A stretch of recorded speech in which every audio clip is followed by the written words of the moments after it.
Hello, everybody, and welcome to the Secret Skirmish. That's right, folks. The time has finally arrived. I'm Golden Boy, and I'm looking forward to bringing all the action to you with some incredible people in just a little bit. $500,000 are up for grabs, and we have 100 of the best Fortnite players here in an undisclosed location. I promise I can't tell you where we are, but what I can tell you is that the cool thing about Fortnite is that anyone can make it to this point right here. That's what makes this game so special. And we actually did get an opportunity to talk to some of the players to get their thoughts on their journey to this point.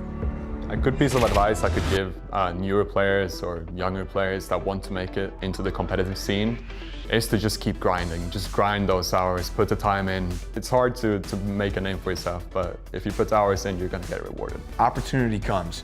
You know, people a lot of times they just don't get on the bus. They don't hop in the car. You gotta take it as soon as it presents itself. So I think just playing a lot and keeping yourself prepared, I think that's most important. If you want something, you gotta work for it. So I just think that if you want to become something, work, grind it up. Scrim every day. Get as much knowledge as you can and practice your aim. I would definitely prioritize my time, you know, in open qualifiers like the pop-up cups, stuff like that. Just make your name, get your name out there any way possible, and anything can happen. My advice for anyone who wants to be a competitive Fortnite player is just chase it and keep going, don't stop. Because there's only one way you'll get there, and it's if you keep going, so chase your dreams. Don't give up. No matter how low things can be, this is something that you actually really want to do. Just keep grinding, keep going nonstop, and eventually all your hard work will pay off. Don't give up, put in the work. That's what it takes to get to this point. But as I mentioned before, anyone can show up, compete, and win in Fortnite. So much so that earlier this week, we actually were running some test games here in our secret facility.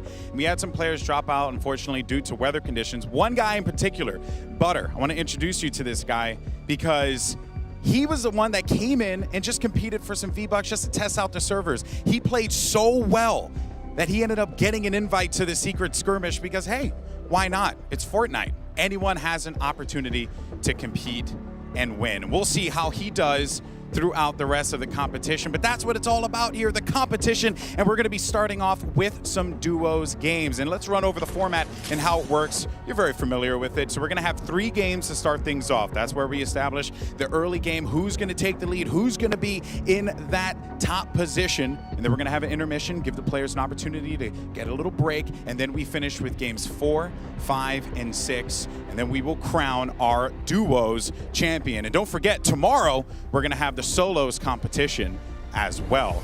So I would love to be here and continue to talk your ear off about how awesome it is to be here and the opportunities that we have all been presented. I think for now we're going to send it over to 2 guys you are very familiar with. We got Courage and Dr. Lupo. Thank you, Golden Boy, an absolute legend in this esports industry, someone I've always looked up to. Great to be working on another show with you today, but it's the Fortnite Secret Skirmish. The duo's back again. My name is Jack Courage Dunlop, and I'm joined by Benjamin Dr. Lupo. Lupo, how you feeling, my friend? I feel fantastic. Like Golden Boy said earlier, a secret undisclosed location. We don't even know where they are. They blindfolded us before they brought us out. That's not real. But the event is this came up out of nowhere. Yep. And surprise, there's $500,000 on the line. The Secret Skirmish, duos, solos. We have 100 of the best Fortnite players in North America, some from Europe. The competition today is going to be crazy, Jack. It's absolutely going to be nuts. The talent is through the roof. We've had the chance to speak to so many players. We'll get into that in a moment. First off, though, you saw Golden Boy. You've now seen us too. We're not the only ones on this incredible team working the event. Blessed to be alongside so many talented faces, and I think we've got the rest of them over there. Guys, what's going on? Hey, yes, I am Kristen, otherwise known as Kitty Plays, and I have the pleasure to be joined by our absolutely amazing team that we have prepared for you guys today. We are going to be covering player interviews, analyzing the gameplays, and everything in between. But I'm really excited, and I can't wait what else is in store for the day, guys. Thank you, guys. Yes, absolutely. Throughout the weekend, we'll all be together, swapping in and out. We're one big team, so you're going to be seeing everyone get involved in all the different roles. You'll love to see it here at the Secret Skirmish. Now, Ben, There's a lot of stuff that's been going on this week leading into the Secret Skirmish, and one has been the major game update that I'm sure you've seen a lot of people have been extremely positive about online. What are some of the changes we'll be seeing today in this competition? 7.4 dropped, and everybody now at home is playing on this, as well as everyone here at Secret Skirmish. Top of your list there, planes no longer smash through structures. Players can build and protect themselves against planes with ease, hopefully. Zipline interact prompt added, and if you're on a zipline, you get fall damage immunity. That is a pretty big piece there, especially choosing when exactly to jump on and off the zipline.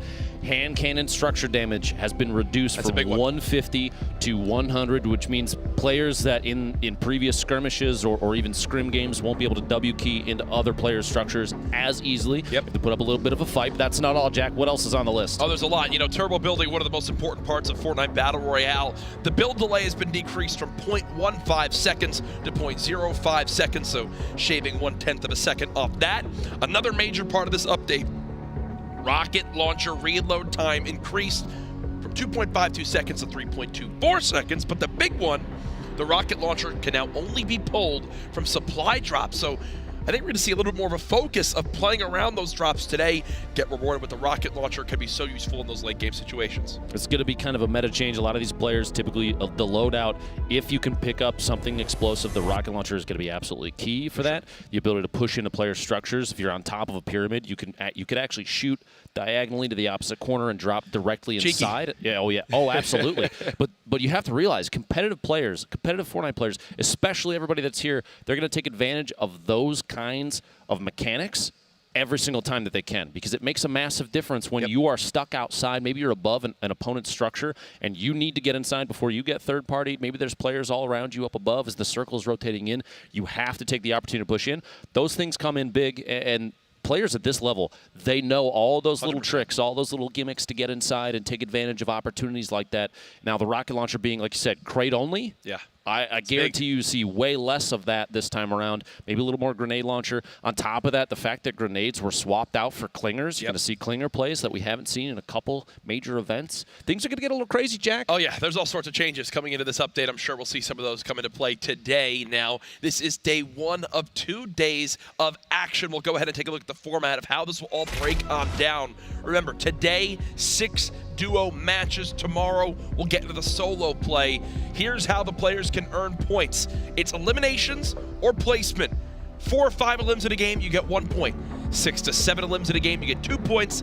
8 elims, you get 3 points. And then you see there with the placement, you get 4th or 5th as a duo, 1 point. 2nd or 3rd as a duo, 2 points. Finally, the ever epic victory royale for 3 points. But at the bottom of the screen, Ben, is for me the best part of this format, the big bonus. After 8 eliminations, you get plus 1 point per elim, and from what we've seen in prior competitions, even if you are having terrible games through 1 through 5, if you can pop off, hit that big bonus, and maybe catch a victory royale in that final game, you can go from dead last all the way to the top 5. Now, all these points, players, the solos and duos, as we go through the course of the next 2 days, those points are going to add up, and this is what they culminate in. Jack, the duos prizing is on your screen in first place. The top duo over these 6 matches today takes home $27,000 in prize. That's brilliant. Crazy. And that's not all. The top 10 duos, a minimum of $5,000. But keep in mind, this is a little different from previous events. If you fall outside of that top 10 for duos, you don't come away with anything. You have to land a top 10 placement. So 10th through 6th get $5K apiece. 5th is $7.5. 4th is $10.5. 13,000, 17,000. That first place, Jack, $27,000. And remember, this is just day 1 of 2. Tomorrow, that prize money will amplify way, way more for the big solos competition. You saw in the background when Golden Boy was doing his nice little intro to the production today, all the players standing up, they're at their stations, they're ready to go. But guess what? We actually have Kitty Plays down on the floor with Cloaksy and 72 Hours, 2 of the biggest bots playing today. Hey guys, yes, I am here on the floor. The tension is high. And one of the cool things about the format today is you guys are actually randomized into duos. So Cloak did not get matched up with Tifu, and unfortunately you did not get matched up with your future fiance, Chap. Can you tell us a little bit more about the wedding? Right now it's on hold, but if we reach 500K supporter creators, use code 72 hours in the shop or use code CHAP, we will be getting married. So right now he's on lease to Cloak, but hopefully he comes home soon. You guys can help. So, Cloak, how do you feel about stealing his man? Did Chap have any comments? It feels pretty good. They were supposed to get married at 500K supporters, but after Epic put me with Chap came up to me and said he used supporter credit code FaZe Cloak, and he's no longer going to get married to Tom. So, supporter credit code FaZe Cloak. Dang, we haven't even gotten to the games yet, and there's already drama being created. Tom, are you ready to legit clap your opponents today? I'm going to be legit clapping all day, bro. All day, bro. Back to you guys at the desk. Wow. That was a thing. That interview was a thing. It was a weird way for both of those guys to spell creator code Dr. Lupo, but here we are, Jack, up here on the desk. You know what the best part about being behind the desk is, Jack, is that we actually cannot get eliminated. We're here no matter what. That is true. That most certainly is true. Now, unfortunately, after that interview with Cloaksy, I regret my decision here, but we have the opportunity to go ahead and talk about who maybe some of our favorites are amongst the casting team to win the duos here today. And for us, I think we all kind of agreed. Cloaksy and Chap, that's a scary duo. It is difficult to say no to a team like that. Those two have shown multiple times at multiple competitions, separate from each other until now, but that they are here to play the game. They're here to win. They're here to dominate, and they've done so rightfully in the past multiple times. I believe at TwitchCon, Cloak had more eliminations than almost everybody else by a mile. You see they're both from New Jersey, hailing from the same hometown. Their favorite drop spots, opposite corners of the map, but I don't think that's a big deal because that signature emote, Jack, you have to remember, emoting is a good way to show friendship and taking the L. They're just trying to hand L's out, Exactly. Jack. They're being nice guys. So the take the L emote, favorite of mine as well. Those are our favorites, though, to potentially show up today and take home the W. On the other side of things, though, there's so many talented players across the board. Two that might fly under the radar for some people at home, we agreed, German JDW, guys that we've seen in so many of these competitions. They actually, at one point in the past, they were a duos team and had separated to start commingling with other players. And lo and behold, we're back here at Secret Skirmish, and like we said, the duos were randomly chosen, and they got matched up. You can't say that's anything other than fate, Jack. They got lucky with that one, I think, as they're going to go ahead and drop on off the battle bus together throughout these games today. Here, a look at them again. Hometown South Carolina. You see Germ there from Kansas. I love the facepalm signature emote. They like to both drop near the south side of the map, so maybe that's where we can expect them today to go through. But either way, we talk about this talented lineup from top to bottom. Let's take a look now at every player participating. Ben, this is the scariest lobby in Fortnite history. I feel like we say that every single time, Jack, but take a look at this list. Page 1 here has a ridiculous number of players. We already touched base on Chap and Cloak. That duo is going to be rather intimidating. You have Tom down there with Dark, 72 hours. Jacob and Saint. Tons of these players have shown up multiple times in the past. It is interesting to me to see over the last couple events, over every single event at this point, we have players that have really established themselves, even blind, all the way back from Ninja Vegas, here today at Secret Skirmish. Teamed up with Jay Young. What do you think? I think that's a team you got to watch out for as well. High Sky in our matchups yesterday, our warm-ups, he wound up moving right up the leaderboards with one close game that they had. So someone that's impressed me for sure. Triggy Soars and Bizzle. Do not sleep on this duo. As we take a look at this, Triggy Source typically loves to land near tilted towers. Bizzle, someone that's a lot of times played around the Dusty Divot area. Two aggressive players that can absolutely slay out anyone in their way. What's funny for Butter, who we spoke about earlier, our last-minute replacement to hop on, and he got randomly paired with Aiden. What a duo to get. The luck right there is incredible, and I'm looking forward to see what those two playing together. Obviously, their first time. It's going to be interesting. There's Zexro and the Siren. Zexro, one of the most aggressive players we have seen in any Fortnite event, and he pulls off crazy W key plays every single time we see him. But folks, this is the page that has so many names that stand out for me. DMO, Funk Bomb, Outlet, Monster, Snood, Zate, Hysteria, Nick Merckx, Tfue. Ladies and gentlemen, these are the best Fortnite players in the world. They've all qualified through different competitions, through everything to get to this point. There's a lot of stuff going on right now around the Secret Skirmish, around Fortnite in general. I'm sure as you guys have seen at home, the hashtag Share the Love event has been going on. Excited to say, though, that there's a little bit of extra information that has been released today. We can go ahead and show you guys at home exactly what we're looking at here. But again, the response we've seen to the hashtag Share the Love event has been amazing. And with the arrival of Valentine's Day, we're here to share one more surprise.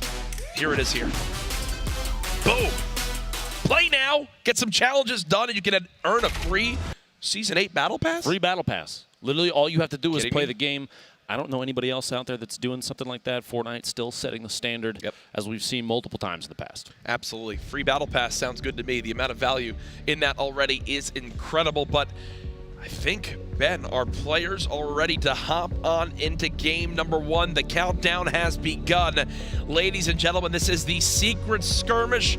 Tweet out the stream. Use the hashtag Share the Love.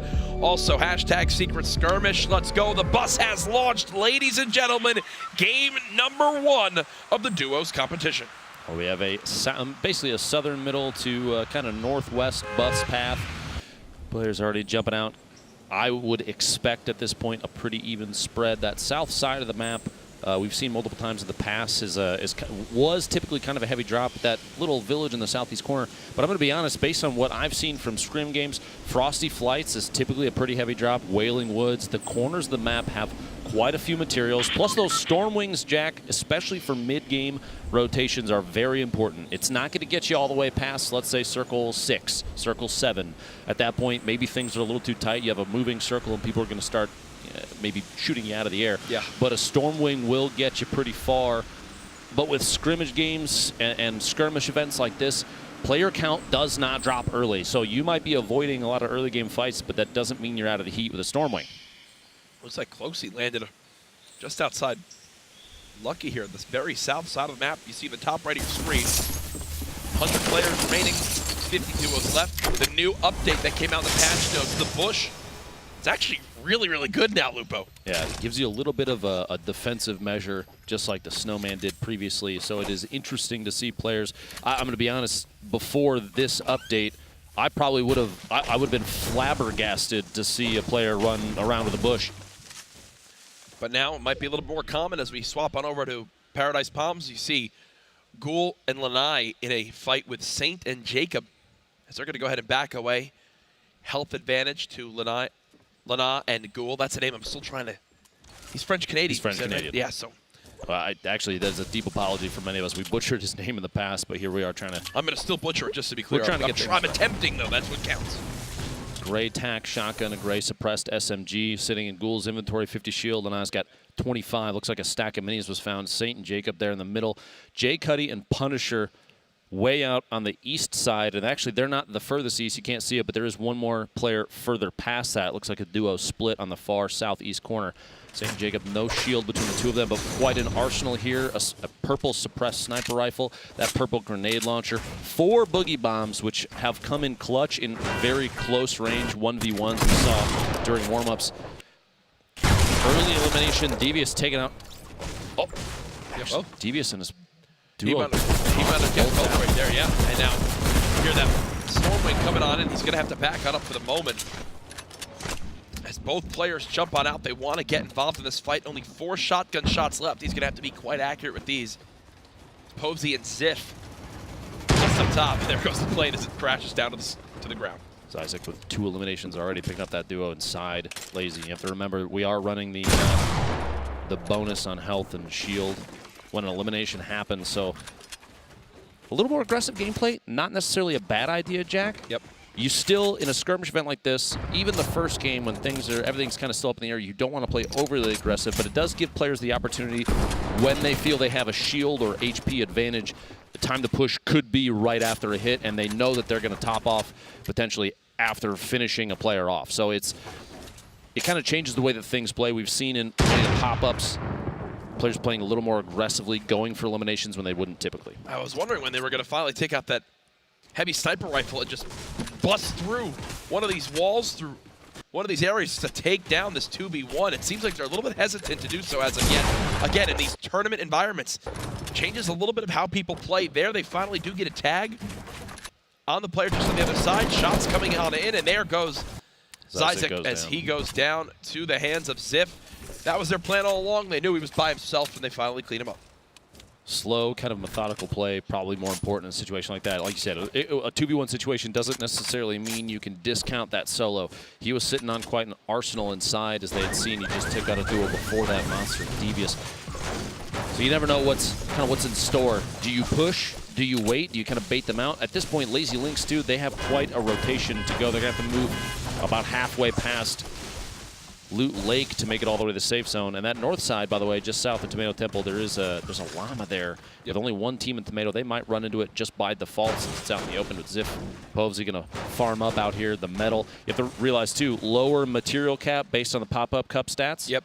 They're going to try and farm and hit that cap as early as possible. Now, there's a lot of action going on. As we mentioned, one of the duos that was randomized, just like all of these, was Aiden with Butter. Butter, our last-minute entrant. And here's a replay that happened.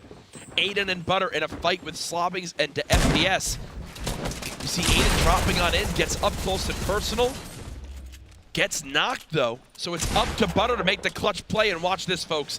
This man wasn't prepared to play in this, comes here to just test the servers, and then now saves Aiden, one of the best players in the world. And oh, no. Harmful and Nick Merckx have now claimed the top of Big Red. As Butter and Aiden are on the back foot, the inevitable Battle of Tilted has begun. I feel like we've seen this a number of times in the past. I don't think anybody's complaining. Aiden and Nick Merckx often seen toe-to-toe here in Tilted Towers. This time, Butter and Harmful. It's interesting, too. Nick Merckx and Harmful both tend to drop Tilted, and the fact that they're paired up for this, yep, that's a match made in heaven for a Tilted drop, Jack. And another thing to point out as well, want to make sure everyone at home sees this in the spectator client right now. You might be wondering a couple quick little things. One, the where exactly is the material count? Well, that little build icon with the 70, that means they can place 70 materials, meaning they have around 700 materials they can use. Butter with a ton to his name, but here comes the fight. Aiden gets knocked. It's Harmful and Nick Merckx pushing on in. This looks like it could spell disaster for this duo. Aiden has been eliminated. Butter all by himself against Harmful and Nick Merckx. Good luck, my friend. Down 50 shield as well. Nick and Harmful both sitting 100. Quite a advantageous position, but we'll see if Butter, it looks like he's trying to bait either Nick or Harmful in and just go for a quick shot. Try and catch somebody off guard. They're searching for him. He's trying to stay crouch walking around underneath. He does have a trap there. See if he can bait them into it. Looks like his position is known. He's going to have to try and build some ramps to defend. The shots coming through. Harmful and Nick both making connections, and Butter goes down. He was able to save Aiden in the previous engagement, but this time around, Nick Merckx asserts dominance. Nick Merckx and Harmful win Tilted Towers, back on over to Paradise Palms. That fight earlier from Saint and Ghoul, it looks like Jacob and his teammate have popped back in. It's Saint now popping on the res. It looks like the clutch is coming in. There's no way. There's no way he's going to be able to get him. Nope. Down goes Jacob and Saint all by himself. Another 2v1 situation. He's not the only one here, though. There are a number of other teams kind of circling Sharks in the water. Jack looking to see if they can pick up a third-party Elam. These early game eliminations often very key in securing the checkpoints for overall points for the event. Even just one or two, and you pick up a couple late game, can make a huge difference. We do have 81 players left, 43 duos total, as this first circle is coming to a close. And we will see where the next rotation happens. Looks like it's centered basically just northeast of Shifty Shafts, right on the river. And you see how much Satan is trying to farm up to get any material possible. He can only build 14 walls or structures in total right now between the metal, wood, and brick. He has a nice shot on the goal. That puts him at 2 limbs, trying to push this duo towards a potential first point. Brilliantly done there. Remember, they need 4 limbs at least to get their first point on the board. Jay Cuddy and Punisher, they kind of avoided an initial drop. They landed on the east side. This was a team I mentioned earlier, just on the edge. Didn't want to get an early engagement, but now might be the time if they know that Saint is by himself, or at least can try and figure out where he might be rotating to or from. We'll see if he swaps out that green tack shotgun for a blue pump. And there's a look at the map at the bottom right of your screen. A little bit small, I know, but at least you can tell exactly where this zone is. So Nick Merckx and Harmful, for example, they're still sitting pretty inside Tilted Towers. You see, barely anyone on the north half of that zone, Ben, but on the other side of it, everyone's flooding from the south side of the map. It's going to get hectic quick as players move towards this second circle.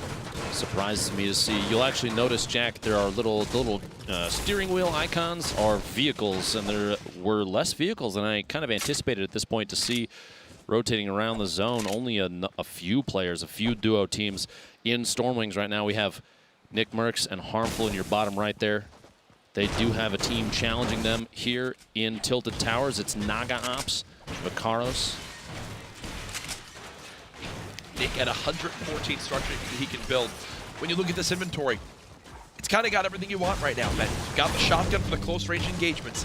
The SMG is there for the ready for the kind of spray down fights you need to get into. The AR for the mid to long range, the sniper rifle, if you can hit those shots, can be devastating. And finally, the mini to heal on up. It looks like Nick Merckx and crew are trying to claim the big grade building, the highest point of the Tilted Towers map. I want to point out too, you see there in the inventory, the exploded view of the trap list is actually quite impressive. That's a huge bonus to spectators, for you, everybody at home, and us even watching here. Keep in mind too, Storm Surge on your screen right there. There is a damage threshold that these players have to be above in order to avoid taking storm damage in the middle of a game. Yes. The idea there is to kind of, we'll say, trim the fat. Keep the players that are not necessarily engaging as much as others. Yep. Maybe give them motivation. Exactly. So again, that only triggers if they're above the certain player threshold in the lobby. So since there's still 76 players left, they're above that number, which will then trigger the Storm Surge. You see on the middle right side of the screen, it tells them exactly how much damage they are above the threshold, meaning right now, Naga Ops and them are safe. They won't take the storm damage. We're going to continue to plop through these different players as we take one final look at Tilted Towers, but now over to 72 Hours and his duo teammate. Not a fun spot to be in at all, it appears. So he's getting eliminated. Dark picking up the first elim from Self and 72 Hours, and they do have Cease's teammate kind of stuck in a 1-by-1 in there. Learson hiding underneath. At this point, even though 72 Hours, Tom is low, Learson doesn't necessarily know that, so avoiding a push at this point is probably the most important thing. Maybe even hoping for a third party, but it's not enough. Couldn't wait it out. 72 Hours and Dark secure ownership of that wall, get the edit, and Learson goes down to a pump shotgun. And yeah, he just ripped him up with that. Remember, because of the 50 HP on the elimination, he goes from 29 health to 79. He's going to pop 2 minis as well. And now, 72 Hours has a rift to go in his inventory. You see right there, smiles from Dark. The fist bump comes in. I'm sure these guys don't play together a ton, but it's one of those unique experiences they get at a major competitive event, being randomized in these duos. It's awesome to see. I think it speaks volumes to the fact that these players, a lot of these Fortnite competitive players, they all know each other. They're scrimming, every single day, every week, hours on end, honestly, and they mess around with each other on Twitter. They make jokes and stuff. So there's a lot of there is a lot of camaraderie here, and I love seeing that between players that are even in they're in a competitive environment against each other. Yep. And like you said, Tom and Dark probably have not played together before this. I'm not sure. I apologize if that's incorrect, but the fact they got matched up and immediately can connect and start making plays together is huge. Absolutely. It's great to see as Seth and Ronaldo right now. They did find an elimination and have retrieved the materials that have dropped off that body. Remember, when you get that elim, 50 of each material is rewarded in the player's loot as you go to run by and pick it on up. Right now, still no individual players above 2 eliminations, but some of these duos could be pushing towards that 4 elim threshold to earn themselves a point. Interesting to see the first team that does establish that. You see in your map there, the rotation for that storm. We're starting up here in the next 3 seconds as players on Tilted, the north side of the map, the northeast side of the map. You have a few out in the middle. Everybody's going to have to start moving south, southwest. Things are going to start to get tight, Jack. Even on the north side of what is the next safe zone, you already have a number of teams stacked up in their little, their structures right next to each other, and you have players that have to rotate into the same location. Yep. Gatekeeping is going to be absolutely massive on the north side of the river. Ronaldo and Saf going to have to start pushing past Tom and Dark. 72 Hours just kind of waiting an opportunity to get into a build fight here, and you can see Tom establishing a top-down view on his opponents. They are not worried about an engagement. You see here this rotation against the bottom floor, low ground warrioring their way in. They don't want to get in a fight. They don't want to have to push anybody at this point. They are more worried about the safe zone, storm damage, and putting themselves in a much better position. Actually moving ahead of 72 Hours and Dark, potentially the best play possible because they put themselves in a gatekeeping position. They're not even in the safe zone yet, but they get the opportunity to take shots because they took the chance to move straight past, just build those structures right above them, tunnel their way in and get inside. This is such an awkward area to have to push on through. You see the clingers already coming into play from Schmecht and his duo. Sap and Ronaldo made it into the zone. That's Ifa inside the double setup of the 1x1s there. A little panic build as he's now down to 48 builds, still with materials left. But again, he was just at 85 before they made that push. So slowly but surely, running lower and lower on materials. So much action has already gone down. About a third of our lobby has been eliminated. I'm sure we missed a couple quick things, but thankfully we've got Sundown to keep us up to date. Thank you so much, Jack. We're going to jump right on into some of the action that we missed before. Here's some really good pressure coming out of macOS and his partner, making sure he uses that sniper to close off the wall. And the gray tack shotgun, it gets a lot of flak, but in the early game, that high rate of fire allows him to put down a ton of pressure on unshielded opponents, and it rips through them. Able to convert on this 1v2 situation, and despite his teammate going down, picking up 2 nice elims. Now, switching over, we're going to see a nice 1v2 situation here in the Storm. Deuces and Tickers, they have a storming down there, and Rusky is trapped on the low ground. Edison's way down, they put the pressure, clean up the elim, not taking too much storm damage because they're able to jump in the storm wing, run away. Great shot here, coming out of Nate Hill on the low ground to pick up Blue Tea, and he regains the high ground, leave himself in a position to drop shots on Zayt. Really good rotation, and then coming out, the last one, we're going to talk about securing elims. We saw the snipe to get this, but you want to lock that up and make sure you get that bonus 50 shield on hit, cleaning up Lennon down there on the low ground. Great play from them. Can't wait to see what happens in the end game. Sundown, one of the most knowledgeable members of the Fortnite community about all things competitive. Great to have him on the team this week. As we mentioned, a couple different eliminations happening over the course of the match here. 64 players left, 36 duos total. There are still 64 players in this circle. And one of the most notable duos we mentioned earlier, the one that we're kind of keeping our eyes on, Chap and Cloaksy. Chap with a single elim, just under 100 builds, and they're stuck very close to multiple teams. Does not surprise me at this point. In competitive Fortnite, you often see this, a lot of more secure, strategic gameplay. No one wants to risk getting caught off guard here, caught on the outside. And you see that I don't know if you caught that. That was a deagle shot into the wood wall right next to Cloak and did not break it. That changed from 150 to 100 already apparent.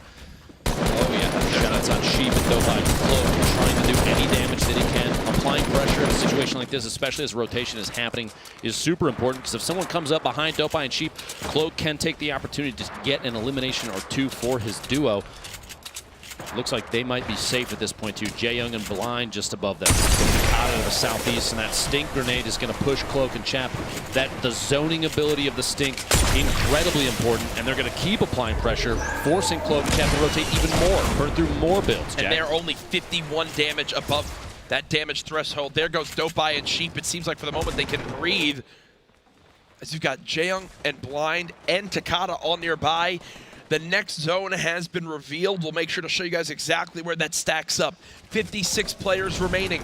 You see Jae Young and Blind very happy to be in this new zone. Cloaksy and Chap were in as well. They're just on the cusp of that damage threshold. But now this is where these lobbies begin to drop like flies, Lupo. When everyone's got to begin to move. 52 players remaining right now, but expect that number to dwindle quick. Jae Young and Blind looking for any opportunity for a third party to catch someone rotating. That's Frosty and Saint just behind the hill there. Not on the same team, but Jae Young's trying to take advantage of the opportunity there. A lot of loot sitting out in the open, and Tyler's going to swing in just past. You see him shoot past the screen right there. The launch pad being very important for rotations. 50 players left, 49 players as the next storm starts to push, and everyone that is stuck outside of that white circle in your minimap is going to be in a tough spot. A forced rotation. You're looking for people to start popping their rift to goes. A launch pad. You're going to see a lot of people recycle launch pads to try and move into this safe zone. Players will literally land on top of each other and build up as fast as possible. Cloak and Chap still running here, still alive. Multiple teams. Looks like Nick Merckx knocked down in there. It looks like actually Tfue had knocked Nick and secured that elimination. Nick Merckx out for this first game. Cloak and Chap sitting on 4 eliminations. That means they have secured a point already, Jack. An excellent spot to be in. The leaderboard, very important even in these early games. Every single elimination counts.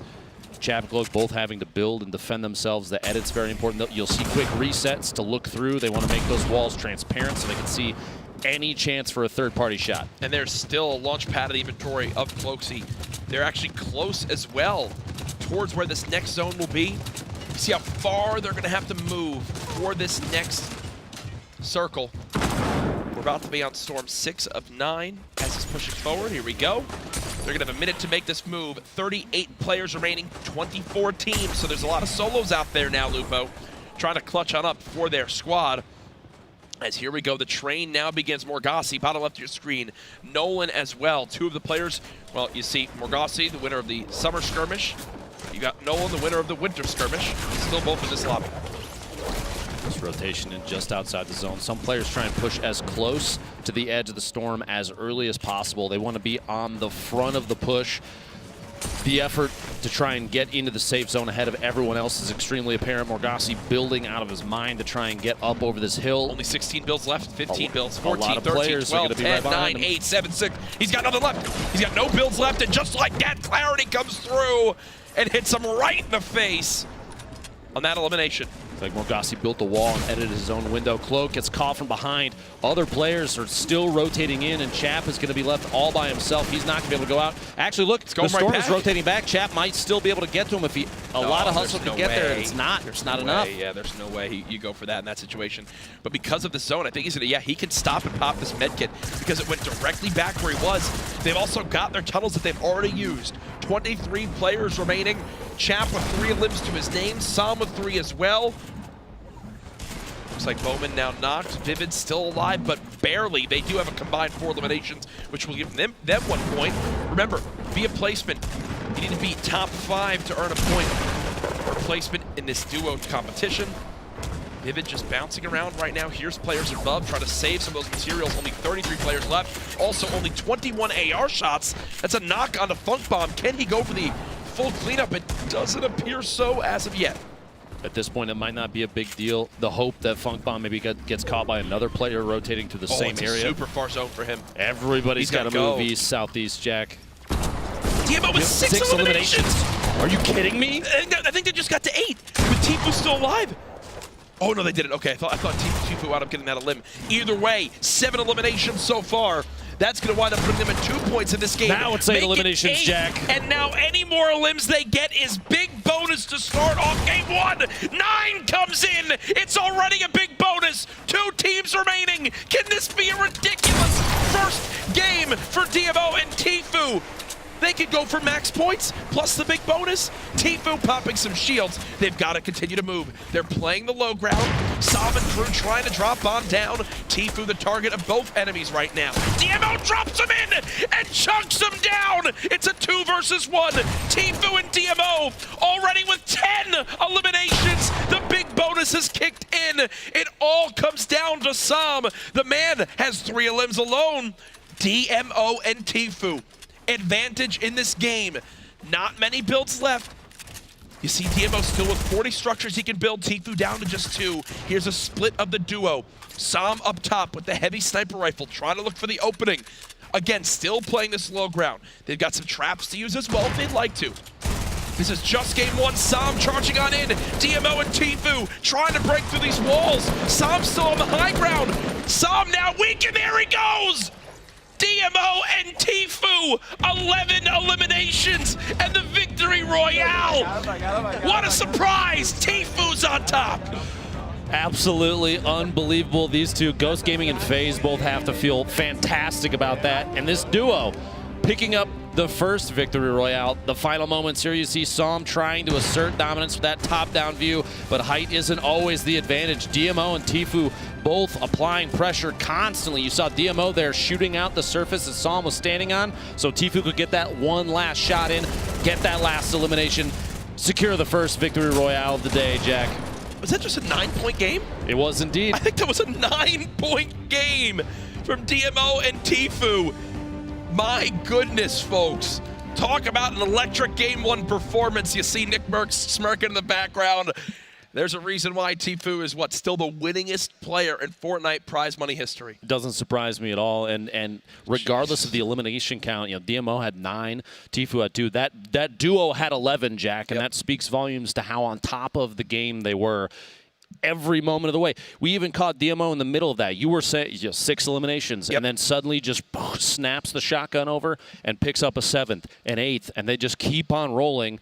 An unstoppable force every moment of that game. If that's a sign of things to come, those two could be on top throughout the day. Insane performance to kick off game number 1. Reminder, we have 6 matches we're playing today and a whole nother day of competition tomorrow with the solos. I mean, I don't know why we even doubted them. We should have talked more about them in the intro. Now I'm mad, but either way, I believe we've got our players on the floor with an interview. Hey guys, I am joined by Tfue and Demo. Absolutely outstanding performance, 10 eliminations and the victory royale. But we got to talk about Demo. 9 eliminations, that low ground shotgun rampage. What was going through your head during that? Nothing. Tfue was just turtling in for me, so I was just gun out, just trying to kill people. It's really it. Just got lucky, I guess, with people around us, and it happened. Wait, it did, I guess. I don't know. A lot of adrenaline going through your mind, clearly. And Turner, amazing job as always. I mean, 1 elimination, I'm sure there was a lot of assists. I did see that you did not have... I think I had 2, yeah. 2, oh, 10, okay, sorry, 2, double that. I did see on Twitter that your Valentine is Cloak, but after this gameplay from Demo, can you maybe see him becoming your Valentine after today? Absolutely. I was just turtling in, and all I could hear was just, got another one, got another one, got another one. He's dead, he's dead. I was like, what is going on, bro? There's like nobody left, dude. Chill out. It was crazy. No, he absolutely slayed out that last game. It was definitely an ideal first game, for sure. So I'm hyped. I am very hyped, too. So going into game number 2, do you plan on changing anything up or just rinse and repeat? Rinse and repeat, I think. Maybe ram a couple kids with planes or something. I don't know. We'll see. Yeah, it definitely gets fun here after getting that big bonus. Well, guys, congratulations on your first win, and good luck in the next one. You know, it's got to be quite the surreal feeling to hear from Tfue that he couldn't believe how insane you were doing when many regard him as arguably the best player in the world. I hate to say it, but maybe a TwitchCon flashback for Tfue. No, I'm not saying. I'm just saying. I believe we have some stats actually for them for that game that I'd love to take a look at here.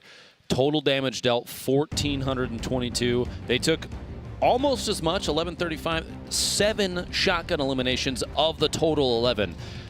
That 7 means a lot, Jack. That means that they were on top of their opponents for a majority of the fights. Yep. And that doesn't surprise me. A lot of competitive Fortnite comes down to those close-range fights because building at this level they excel.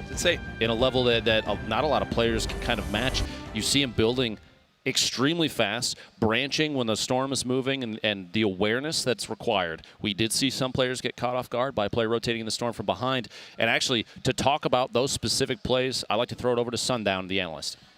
Thank you so much, Lupa. We're going to catch you up on some of the action you might have missed and break down some of these clutch plays. First, we're going to open up with a pair of close-quarter combat plays from one of our favorites, Chap. We're going to see how he's able to execute in this position when under pressure. Notice how the stink grenades are right on top of him, forcing him to move over and over. Pulls out the RPG and then immediately follows up with a pump, getting that 3rd elim, setting them up to pick up a point later on. Now flipping over to Tom Dez here, able to utilize his ability, edits down. Great shot picking up number 3, and then catching Bizzle out in the open, cleaning up the teammates so he gets the trade back. Really needs that help, so he's able to pressure in, pickaxes the wall. He's keep forcing through. He's trying to get into there, able to secure a point. Now this snipe, we caught it on broadcast, but such a clean reaction, making sure he's flicking up, saw him secure that. Now dropping down Kevy, the longtime BR vet on 52 HP. We talked about those shotgun rampages on the low ground. He's going to get one here, cleaning up the Siren, making sure those shots are on point, and then Kuros around the corner as well. Unfortunately, you run into Demo, who was on that low ground rampage and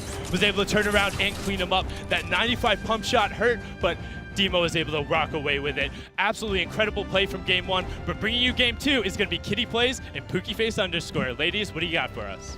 Thank you so much, Sundown. I am now joined with the incredible, talented, beautiful Pookie Face, and we will be casting the next game for you guys. What an end game. I mean, overall, that game was absolutely fantastic. Such a pleasure to watch. And I can't wait to see what's going into the next game. But I'm sure you guys are curious about some standings after all that end game chaos. So let's pull those up. So let's take a look here at the standings. I mean, Demo and Tifu taking first place, total of 11 eliminations, 9 points total, activating that big bonus. Coming in second was Bowman and Vivid with 7 elims, 4 total points for them. Chap and Cloaksy bringing up third place, 4 elims, total of 2 points. Yeah, it's really cool to see Cloak and Tifu already doing an outstanding job being in that top 3. And I was mistaken in the interview. They were able to secure 11 eliminations. So Turner was right. He did get 2. Okay, good job, Turner. Don't tell him short, you know? No, of course not. No. He's a great player. He doesn't need a carry. He's talented on his own. But heading into game number 2, like what are you expecting now? These guys have had a chance to find their drops, figure things out, see who's landing with them, totally randomized players, hopefully get some synergy going. What are you thinking about as a player moving in? I mean, honestly, watching game number 1 was already the most exciting thing I've witnessed in such a long time. I can't wait to see kind of how these guys, like you said, navigate the second game. Kind of, they've got the synergy going now a little bit. Let's take a look. We've got the battle bus dropping all these players off on the island. See where they land. Yeah, I'm wondering, like, we have people like Demo and Bizzle who love dropping in the divot, and then we have Cloak and Turner who typically go to that bottom right corner of the map. So now that they've got these new teammates, they have to navigate that, and all these other new players that they haven't faced yet. There's lots of people that are coming up first times on land from the winter qualifiers. It's just most exciting part of the game, in my opinion, the early strategy portion. I mean, game number 2, you know, what do you think is going through a lot of these guys' head right now? I mean, they're sitting out there away from us, you know. Their nerves are kind of calmed down. They're starting to get into a little bit of a groove with these games. But Kitty, you've played, you know, you played in Korea. You've played in a lot of these competitions. How do you navigate this as a player? What are some of your tactics that, you know, to calm your nerves and to get settled in and kind of just go with the flow of things in these games? Take a few deep breaths, remind myself I've got nothing to prove. It's still a game. It's going to be fun. Don't think about the fact that there's a huge prize pool on the line and hundreds of thousands of people watching. And just get into it. I think a lot of these guys early game, they need to make that decision. Do they want to be an early aggressive team, or do they want to just wait to get that loadout? Do they want to wait to have those resources and feel comfortable before making those rotations and finding early engagements? So I love to see Dementos and Base Soldier playing together. I had a chance to talk to them briefly yesterday, and they're both very excited. They're both very talented players, and seeing them together in this event, I think they can make something happen here. One of my favorite landing spots is Mansion. It's a classic. There's a plane spawn in the bottom. It's amazing. I mean, we've got a little bit of early action going on here. It looks like Dementis and Base Soldier were not the only 2 players that decided to actually drop here. So we've got a little bit of a scuffle starting. Started early. 0 players have been eliminated. Let's see what happens here. Yeah, we've got Dementis on top with the high ground, and Base Soldier taking shots from the side, but he does get shot with a pump shotgun, managing to take down Tom. Base Soldier kind of just trying to navigate the basement here, go through his builds. These players don't have very much when it comes to builds right now, so he's trying to reserve, use maybe just a couple. The edits are coming out here. Looks like they're having a little bit of a dance battle.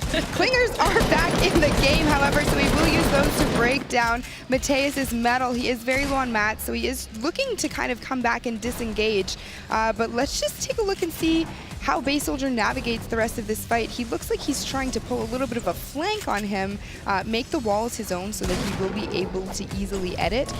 But it looks as though his other soldier, Dementos, does have eyes right now on Mateus. So they're tracking him through this basement, all the while just getting down, boogieing and discoing the whole time. My goodness. Yeah, having this music in the background, it's definitely a difficult area to fight in because you don't have the same footstep audio that you typically would in quieter areas of the map. But it looks like they are unable to locate him quite yet. I'm surprised that they do opt to join up together, and he's gone. He's gone. Where did Pookie? Where? Mateo said, "Listen, guys." He went down and you know that plane spawn I was talking about earlier. He gonna found the use the plane, plane. and he headed over to this nice little turtle structure to get some loot. And those two are still searching him over that in-game music audio. I don't think they heard him. I don't think they heard didn't him hear either. the plane. Not at all. Wow. Here we are in Tilted. We see Slobbings and Da FPS. Talked to Slobbings a little bit yesterday. Did you know that man is an incredible singer? I did not know that. He is so good. Did he sing for you? He did. He sang me "Fly Me to the Moon." Whoa. Yes. How did I miss this? So not only does he love going tilted and is an incredible fragger, he also has an incredible voice. He's great. Look at him there. Well, keep that in mind, ladies, okay? Let's take a look over at Dayamak and see what he is up to. He's got his partner here, Kevy. They're over Retail just Row. Yeah, south of retail there, down by the plateau, which is one of my favorite areas to snipe from. Good high ground, good vision into retail. They're looking to possibly engage and clean up here any early fights. It doesn't look like there's been very many. We still have 96 players alive at this point, Kitty. Yeah, that is absolutely insane, considering there's only a certain amount of points of interest on this map.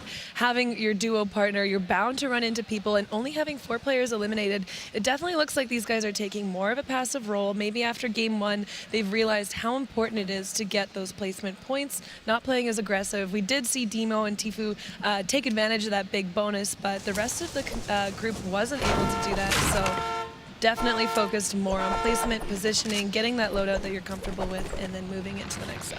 Now, the players have been here for a couple of days. We've been fortunate enough to talk with them and kind of talk strategy with them a little bit. And, you know, I think the general consensus yesterday, or what I was getting a feel for, and you can definitely correct me here if I'm wrong, but a lot of the players said that they were going to, like you said, take a more passive approach, try and get to the end game, and then just third party quite a bit to rack up those kills, get those eliminations, and get their points that way. And I think, honestly, that's the general consensus at this point. Yeah, definitely with these guys. Those late game engagements are super, super important and do really help get those eliminations. But we do have these guys maybe looking to get an engagement on the east side of the divot. They're hurtling up against these natural resources. One of my favorite things in this game are things like the rocks, the things that you don't have to build, where you're not going to give clue to the other people that you're there. They're able to get a shot on Patek, I believe his name is, and he he does see the engagement. These guys aren't really pushing, just, you know, making sure that he knows they're there, and now rotating into the next zone. And he does take shots with that new infantry rifle, just added into the game today. So if those of you at home have not tried it out yet, highly recommend. Has an excellent rate of fire, does a ton of damage, and is super accurate. So if any of you kind of like the hunting rifle and the heavy assault rifle, this is kind of an amalgamation of the two. You're going to love this weapon. Yeah, I haven't had a chance to use it yet, but I've seen a lot of the players choosing to pick it up over other weapons, which is great to see. I love when they add a new weapon in the game, and it's something that the pro players are immediately picking up and taking advantage of. Certainly, and we see Patek here and his partner kind of just rotating. They did have to kind of make their way into the zone. Next zone is coming to a close in 33 seconds, so, you know, where they're kind of at right now, they may start to get into a couple of engagements here just based off of the rotations from the other players coming into the zone and trying to get into the circle. They did take a couple of shots, but they are going to head up to the diner here, where they are going to be met by another duo. Tendons and his partner are there, and I know they know that each other is there, so we'll have to take a peek back later and see what's going on. But right now we have JDW, Ronan, Germ, and Aegis kind of at a turtle war. We're going to have to take a peek in their little shell here and see what they've got going on. Oh, wow. I think JDW just went down to a third party there. Ronan and Aegis choosing to probably take down these walls. Oh, yeah, you see the shots coming in right now. We do have third-party shots coming in, so this is going to be interesting here. Not something you want to happen when you're so focused on the audio in your turtle war. You do not notice that third party that comes in. The wall could have gotten shot out behind you, and before you know it, you're down, which is like what I think happened to these two. And now taking advantage of those stink grenades, unfortunately, just in time with those explosions. He gets the Revive. JD, the revive, the resurrection, the revive. But we are going to see a lot of third-party shots coming in here. Frosty is down and is trying to crawl away. I think he's afraid of getting hit with one of those stink bombs, it looks. I mean, those will take you out very quickly if you are down. 5 damage per tick. So you know what? You got to be very careful and very mindful of where they're coming from. Kind of excuse yourself from the situation, if you will, and crawl over to safety so you can get revived by your teammate. We have JDW here trying to get into a little bit of a build battle and take out some walls, make them his own so that he can edit and effectively use the shotgun to get some damage out on Aegis. Aegis does drop down, however, and does look like he is going to be starting to turtle. So there's a lot of edits going on, a lot of building, not too many shots being taken. These players are still kind of getting a feel for each other. It is only match 2 for those of you that are joining us from at home. So we have a ton of exciting Fortnite plays that I'm sure we're going to be seeing over the next 4 matches. Yes, and $100,000 in prize pool to give away to these random duos we have with us. But keep in mind, the zone right now is in that top left corner of the map. These guys are now recognizing, is it worth it to take that engagement to fight the other team at the cost of taking that extra storm damage? So you see Aegis is finally making his way out. He does escape with his life, and I think it's just the storm pressure on the other team that causes them to rotate so early. And you can see there, Aegis' stats did pop up. He had over 12,000 build damage, so damage to structures done. That just goes to show these guys really aren't taking shots on each other. They're just destroying their builds and trying to, you know, play the game that way. It's not a bad idea, actually, with the way this game mode is set up. You know, you only have 500 of each material, so resources are stretched very thinly, and if you can utilize shots to take out your enemy's resources, that's just another way you're going to put yourself in a better position for endgame. And I think what a lot of that was the turtle wars. It's the removing of the wall, replacing of the wall, removing of the wall, replacing of the wall, little standoff that they had at the south side of that zone. And right away we see these guys getting advantage of the mountain, taking that high ground near the center of the circle and using those resources to build their little 1x1s and hopefully take some advantage of shots on these players as they rotate in. Yeah, we did get a look over there.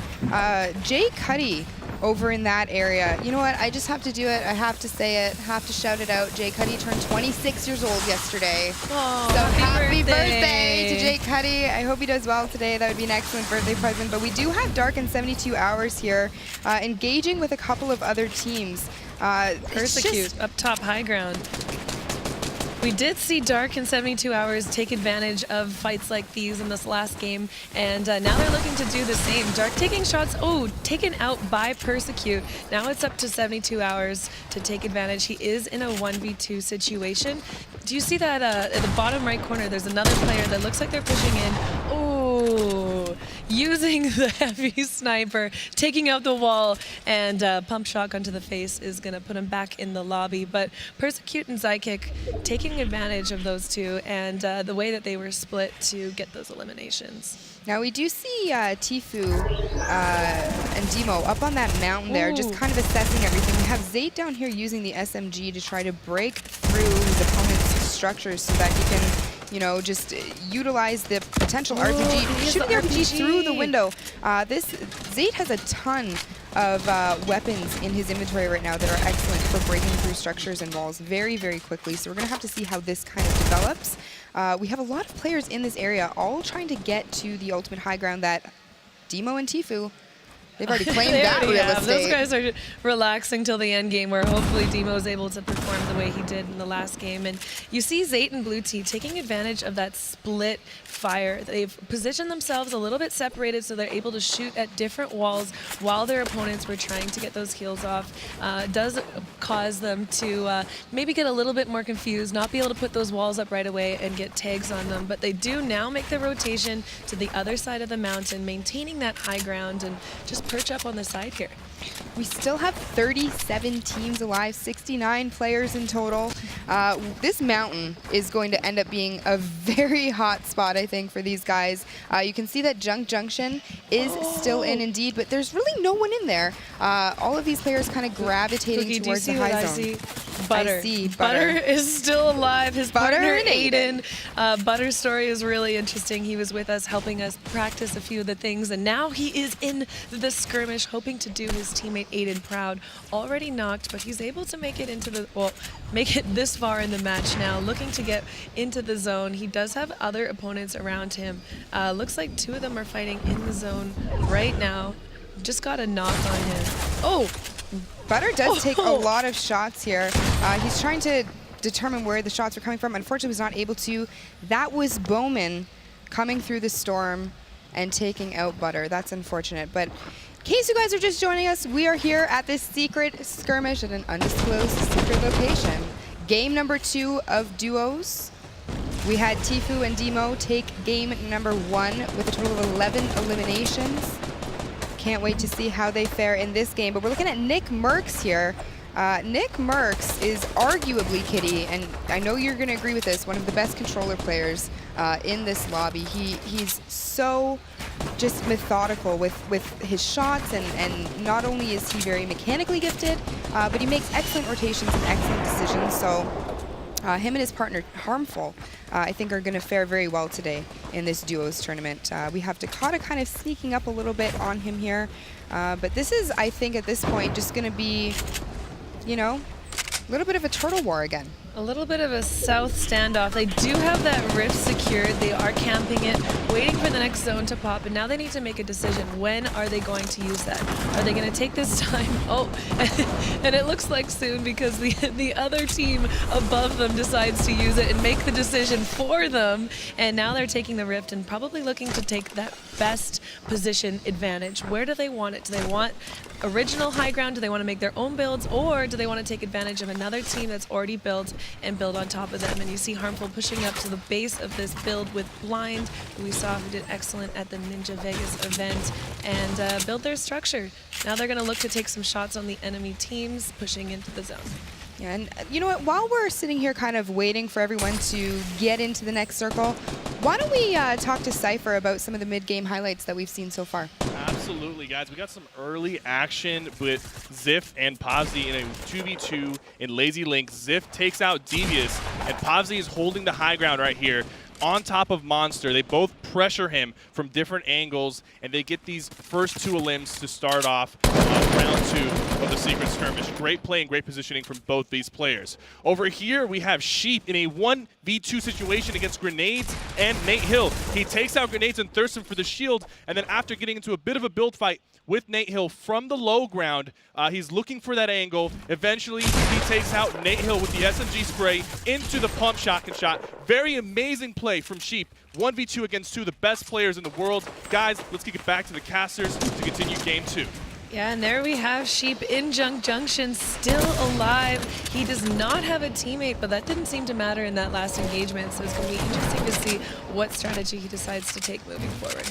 Sheep is looking very, very confident. We were, you know, like I said, talking to some of the players yesterday.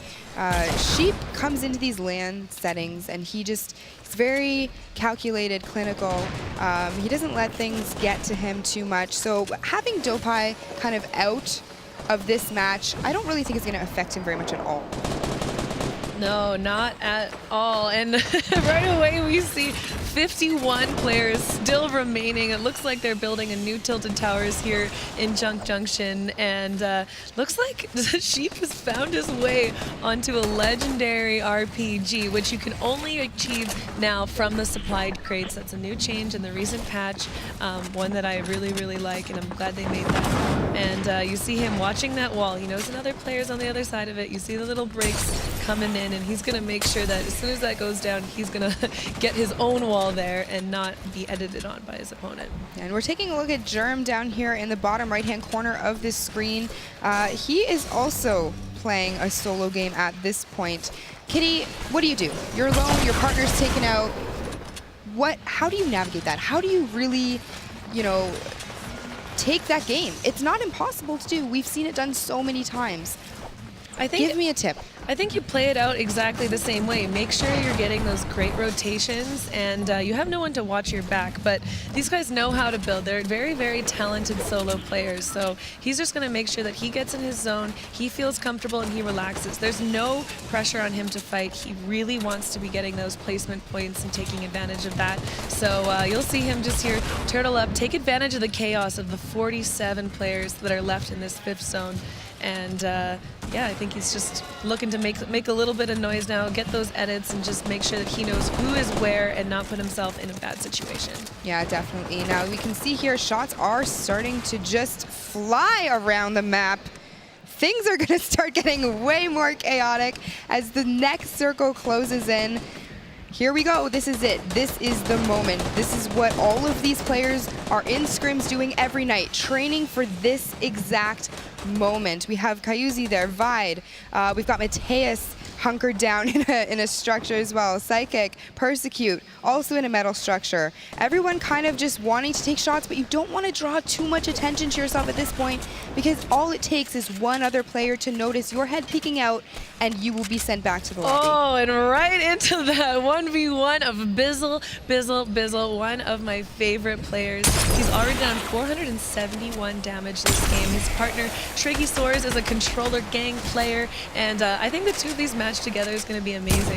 Bizzle is known for his great strategy, his clear rotations, and his great game sense, so having a teammate like Triggy to help him secure those eliminations is going to really do well for him. But oh, and these guys are sitting on a rift. That is an ideal situation. And Sheep able to pick up another elimination, or 2 more eliminations since we've seen him.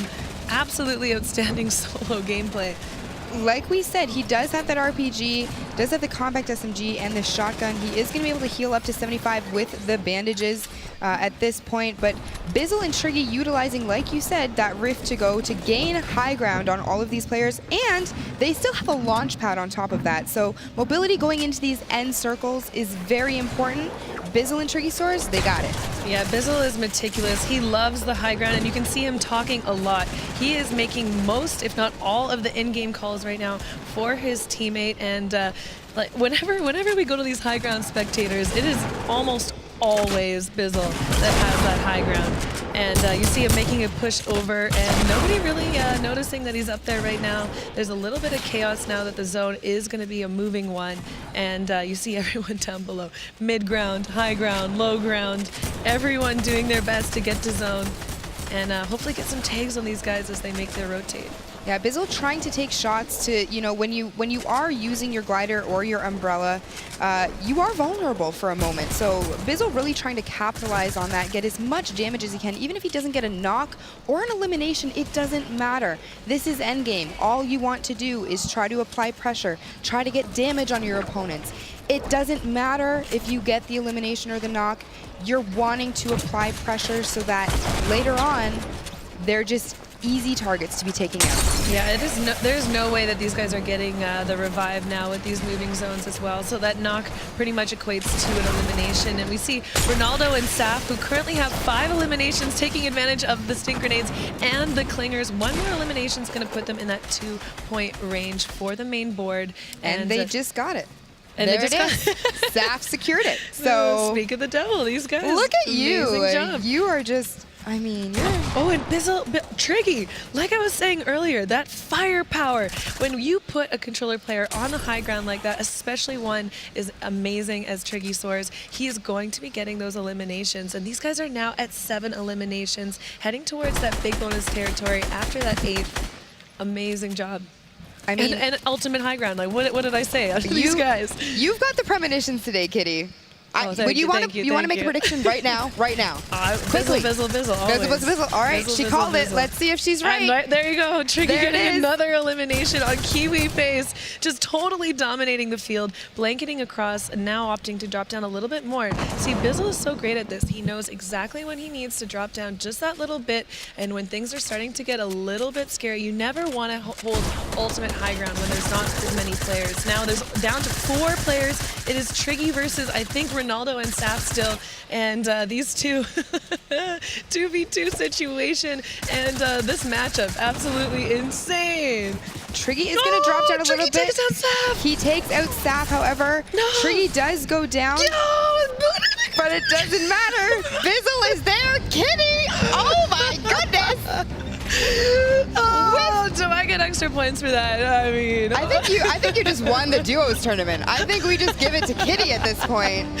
Wow. Everybody watching at home, put it down in a notebook somewhere. Kitty's got the premonitions. She's got them. And can we talk about the fact that in game 1 we saw Demo win and now it's Bizzle winning? Here is the final moments if you missed them. Triggy knocking Saf, Ronaldo coming through and getting the knock on Triggy, but Bizzle with that high ground, able to take advantage of the rotation from Ronaldo into the storm, knowing exactly where he's pushing and getting that clean pump shot on him. I think we're just about to see this, and boom. There it is. Oh my gosh, congratulations to Bizzle, the teammate of Demo. Absolutely incredible job. Bizzle, Bizzle, Bizzle. So proud of these two. Bizzle, Bizzle. I love when I look smart.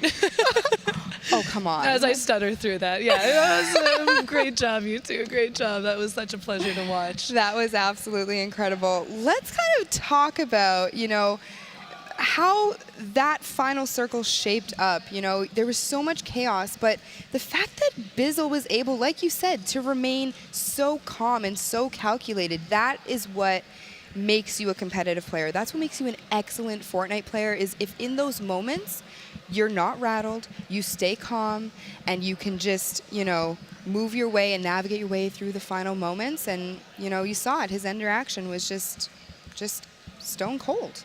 That's what happens when you play thousands and thousands of these scrim games. You become like a robot. Bizzle is so talented. But I want to know what else happened in the match. Cypher, can you tell us a little bit about that game? Here showcasing some of the moments that you guys might have missed. Let's go ahead and take a look. Started off with our boy Dementos getting the first elim of the round against Tom Dez on the edge of the map near the mansion. And then over here, we also have Morgasi on the edge of the map in a very weird position, but he is securing this thirst that he just got on Cease. Later in the game, he takes out Legidine with a clean, heavy AR headshot. And also tag teaming with his teammate, taking out and trying to put pressure on Landjock. Sheep by himself pretty much this entire match, getting his 5th elim right here on Fulmer and his partner, using the rocket launcher from the low ground. Triggy Soars using the rocket launcher on the high ground. This is one of the best combinations you can have. However, Nolan, the champion of the Winter Royale, ends up getting taken out in the late game with a rocket launcher from Weefo. Guys, Nolan was the winner of the Winter Royale competition. And we have a little video talking with him earlier today. Let's go ahead and take a look.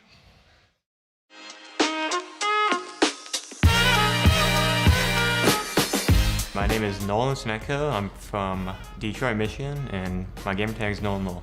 I won the last skirmish, and if I won this one, it's crazy. It would definitely solidify myself as a top player. That's what I want.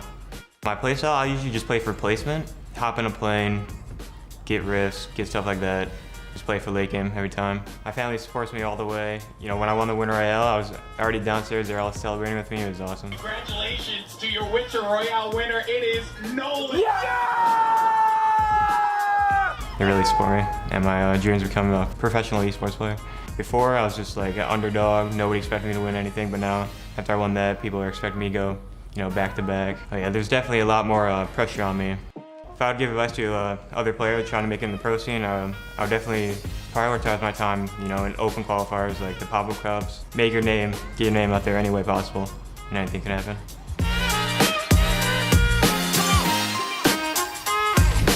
Ladies and gentlemen, welcome back to the Secret Skirmish. We're switching things up. It's Zeke with Cypher. I'm Dual back, team guys. name Let's is get it.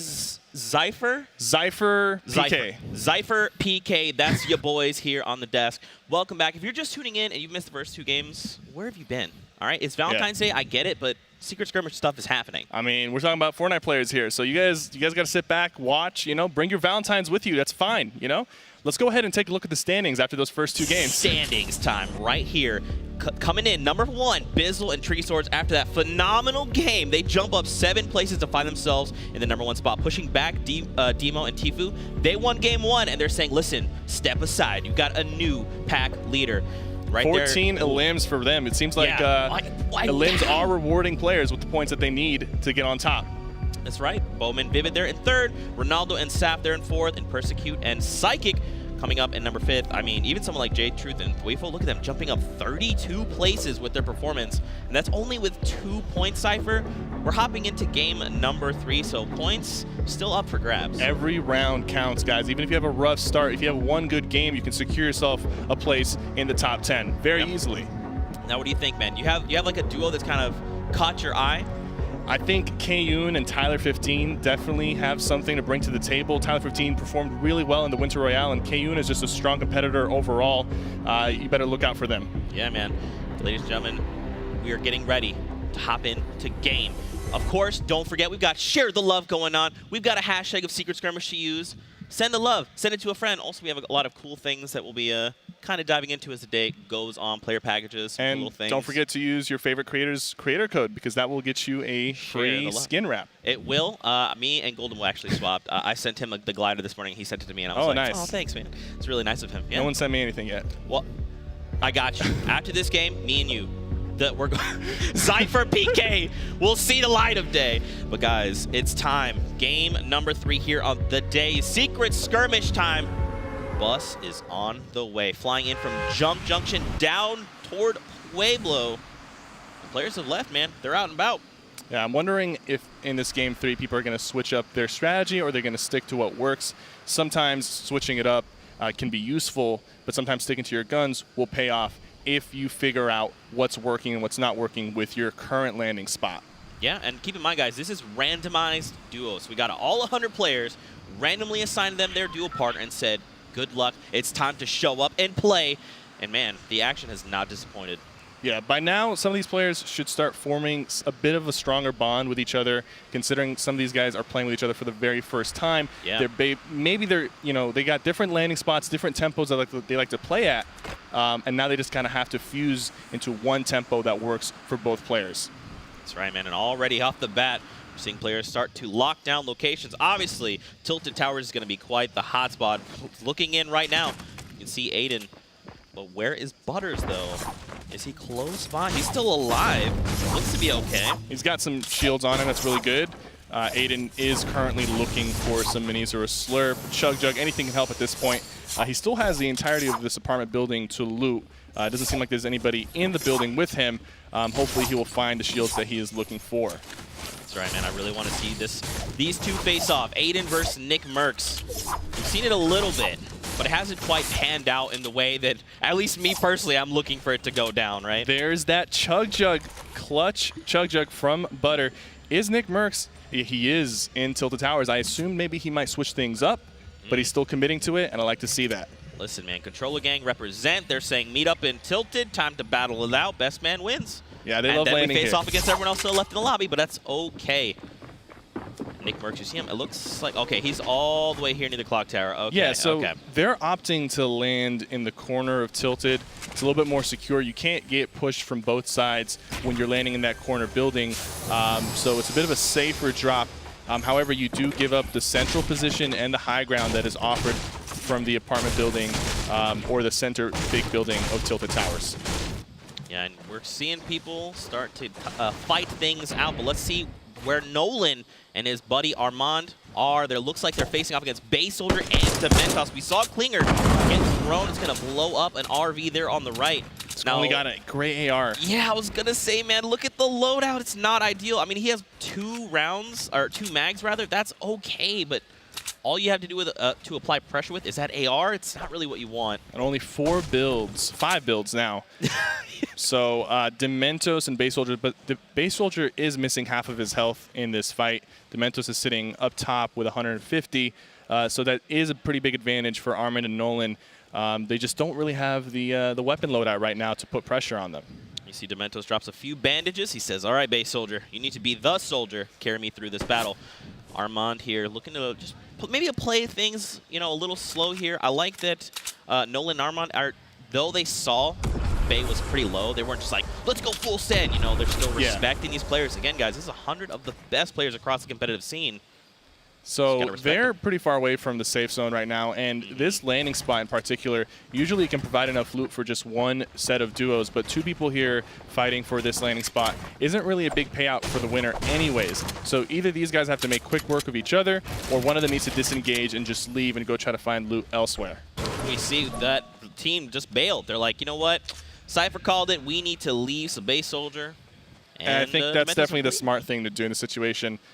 Both set of players don't really have anything, but over here we have Vicaros and Naga Ops in a fight with Ronaldo and Sap. We see the dualies come out. That is going to be Ronaldo. Looks like he's going down. Sap left to fend for himself, and now he's a little bit on the back foot. We're going to see the Rams and 90 start to come out as they try to isolate Sap and shut him down. Vicaros still super low. Here comes so he's the going to thirst. try. Yeah, he's going to confirm this to give that health back over to Vicaros if he can. He's got eyes on Sap. The dualies putting in that work. Not enough. He has no more ammo. Okay, so he has a second pair of dualies. This is getting really crazy right now. They've got to be careful. Everybody's got really low health here. Even though it's 1v2, Sap could easily turn this around. Oh, it's close. And he dives down on Sap. Now, wow, that was actually super close. Sap could have, he could have made that play. But thankfully, Naga was like, look, bro, I got you. 10 rounds total, and my dualies, we're going to make this happen. See, this is kind of what happens when 2 set of teams land in spots that usually provide good loot for just 1 set of teams. Even though they won that fight, they do have to do a lot more looting. Looks like Nate Hill and Grenades found themselves some players here. Now, they only have 1 elimination, so it looks like they might have just cleaned up a fight. And that's going to be huge, man. Yeah. It seems like the other player's teammate was already eliminated, or he's somewhere else, because I don't see anybody else near them on the map. Luckily for them, they do have some extra healing. Yeah, look, up top, Viking Village, the Siren and his duo up there. I mean, this is good, right? They only found 1 person. That's still okay. You know, you have that med kit if you do need it. We saw him top off there. And then we have just some extra ammo, and now he's going to slide across the lake. Time to make rotations. Yeah, just getting that first elim can be a big confidence boost for your duo. Putting a point on the board. Well, it's not a point, but you're putting an elim on the board, and that can lead to more points down through the game. So definitely is a big confidence boost getting that first elimination. Looks like they're rotating into Frozen Greasy Grove, but there is a team already there in the center. Wow, immediately you see Nate Hill walk all the way back to Grenades. He's like, look, I see a duo here in front of me. I don't know who it is, but I want to take this action. I think it might be Sheep and his partner, because that is where they fought last game, and Nate Hill and his partner ended up getting eliminated 1v2 versus Sheep. So maybe they're going to play this one a little bit slower. Yeah, he's like, I got to show respect where respect is due. So it's not Sheep, but they don't know that. They might think that it is Sheep. But now over here we got Frosty, we got Sean, and look how many people are here. They've built themselves a replica of Tilted Towers on this house. Much smaller though, still, it's a nice replica. A lot of teams near Salty. It's going to be closer to the center of the map, so the circle usually is in your favor. You just got to make sure you get looted. But with all these players here, we can expect some action or some disengaging happening very soon. I like that we see Sean utilizing this infantry rifle released today. And he's already adapted to his playstyle, right? 41, 43, 45 as far as where he goes to the body. Headshot is double damage for those. So, it is I mean, projectile-based, but it is very accurate. It has a little bit of recoil. In the hands of a really good player, you can take out somebody from a distance very quickly. It's interesting they're not really looking to fight. It feels like the game's a little slower right now. Am I crazy? Absolutely. There's still 86 players alive. 14 players went down so far. People are playing a little bit slower. They want to make it to the end game before they start committing to these elims. They also want to be comfortable with their loadout. Sometimes, you know, if you do have that rocket launcher or a hand cannon, you might want to make that play.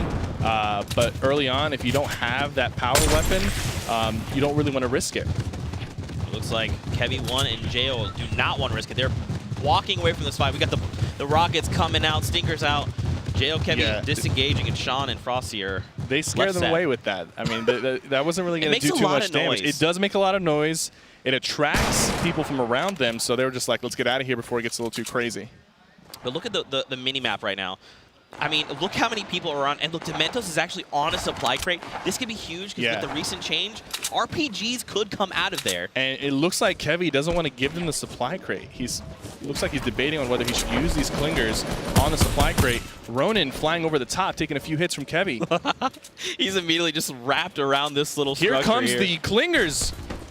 Oh, the clingers are out. Dementos needs to move. He starts to build down, and there's just clingers being rained down from the sky. He's going to be okay, but he has to back away from the supply drop entirely. Absolutely, and that was a really good play from Kevy. But they're getting rotated on right now. Sean tried to get cheeky. Kevy one responds with a massive blue pump to the face there. And now Sean is left to fend for himself. Rotation starting to happen. Oh. Kevy's punished. He tries to go for the window edit, but Frosty's ready. Oh man, that is tough. Frosty predicted that he was going to make that edit. Sometimes you got to be careful when you're opening a window like that. Your opponent can shoot you back, even if that is your wall, and that's exactly what just happened. Kevy down, and J-Mock is left to fend for himself. However, J-Mock is very healthy compared to Frosty and Sean, and there are other players nearby, so it's not really like a 2v1 situation, because if they do start pushing J-Mock, Dementos and Base Soldier could easily rotate on them. It looks like Dementos and Base Soldier actually didn't want it. They just kind of walked back into the town there, maybe looking to find some additional loot. They're pretty far from the storm, so not the direction you want to be moving in, but Jo is going to have to make something happen. They're launch padding right now, actually. Oh, so they go over the top, and now it's Jo left by himself with Sean and Frosty. They're going to fly right by Poach and Tendons as well. Looks like shots are going to come out, but Nick Merckx, the man, the myth, the legend, here with Harmful. Looks like Paytech and Overpeak on a little bit of this action. Yeah, I don't think they noticed that they're right behind him. Here comes the shots. Only hitting him once for 25 shield. They're still very healthy. Trying to build up, trying to get this angle. He draws a beat here on Overpeak and Paytech. Just laying down a few shots. Nothing crazy. I like this. You know, in a lot of situations, you want to try and take as many shots as you can. Recognizing when to conserve. Massive props here to Nick Merckx. 4 players rotating into the circle. Nick Merckx taking a little bit more damage, but he's going to be able to pop off these mini shields. And he's opting for the Chug Jug, and you know that's probably smart because it takes 15 seconds. You're usually not going to be able to pop that unless there's some downtime. He's committed to it. He's going full send. He's like, I'm going to need this extra shield. And now, here's the thing, man. Harmful's left to kind of hold off these two in front of him. Look at this mini-map. Yeah. All right, there's people everywhere. And Harmful's doing a great job just staying aggressive, staying in their face. Even though, you know, Nick Merckx was popping that Chug Jug, he didn't want them to know that he was popping that, so he just kept pushing them, and he allowed him to get that Chug Jug off. And they're now pushing from both sides, taking out Overpeak and going for his partner, Pate 1K. Absolutely amazing play from Nick Merckx and Harmful. Great positioning, great understanding of when to push and how to look like the bigger duo in this fight. That extra shield there that he committed for from that Chug Jug paid out dividends. His health, he might have actually gone down, and now it's okay, right? He gets the extra 50 health, which in this case is shield from that elimination, right? They can make upgrades, they find mats, ammo, and here's the thing, Dementos and Base Soldier, they don't actually even want it. They hear the action, they're like, look, this storm wall right now is at our back. Yeah. We got to hightail it out of here now. Harmful and Nick, they're not stopping. They smell blood, and they actually did get a shot on Base Soldier, and they both know now that Base Soldier does not have shields because he did get that white damage. But that was a really big 2v2 for them because they secured their first point of this match with 4 limbs right there, and they've got the Rift to go. They've got a good loadout. They've got shields. Base Soldier is still over there with Dementos. Neither of them have shields, and it doesn't look like they have any. And Base Soldier's in the storm right now still. Yeah, he's not good. He has literally had to walk back in a storm to get himself to safety. That's how much things are looking pretty dire for him, I'll be honest. One AR shot to Base Soldier from either Tendons and Poach or Nick Merckx and Harmful will take him out here. And I think they know that they're weak. They came out of the storm. They've hit him a few times. They know they don't have shields. This is a really bad spot for Dementos and Base Soldier. However, Nick Merckx and Harmful can't push because of the fact that Tendons and Poach are on top, and they could capitalize off of that push. They absolutely could. Keep in mind, though, they do have that Rift to go. They can bail when they need to, and they know this, so they're applying as much pressure to Mentos and Base Soldier as they can. They've got the ammo camp to do it, so Here they're it just laying comes. down shots. Tendons and Poach. Just like I said, they're going to go ahead and prevent Harmful and Nick Merckx from securing these limbs. They do want to save that Rift to go for the late game. They do have 4 launch pads. Harmful is carrying 4 launch pads himself, and they're probably going to use that to get into the circle and save the Rift to go for the later circles when the circle is moving far into the storm. Yeah, absolutely. Over the hill, though, Poach, Tendons, it looks like they're backing away. They have no eliminations, man. They need to try and work for something. Those elimination points are super, super valuable. Yeah, and I think Dementos just got knocked. I'm not entirely sure who knocked Dementos, but Base Soldier is going to go ahead and leave him alone. And now he's going to put a shot down. That was a nice the infantry hit. rifle. Putting in so much work. It was Poach that took down Base Soldier, so this is going to see 2 eliminations over him. 2 more, and that's a point for them on the board.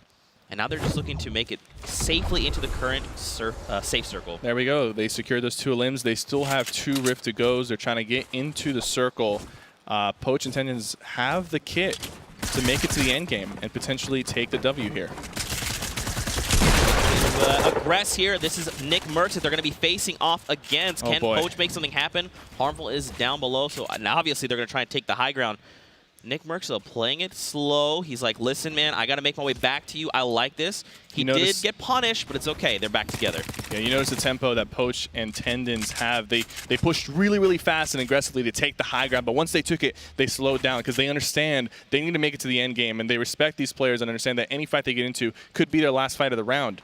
So they're going to go ahead and slow it down, have the high ground. They know Nick Merckx and Harmful are underneath them, but they're not really looking to make an aggressive play. You'll notice Poach, he only has 13 shots in his gray AR.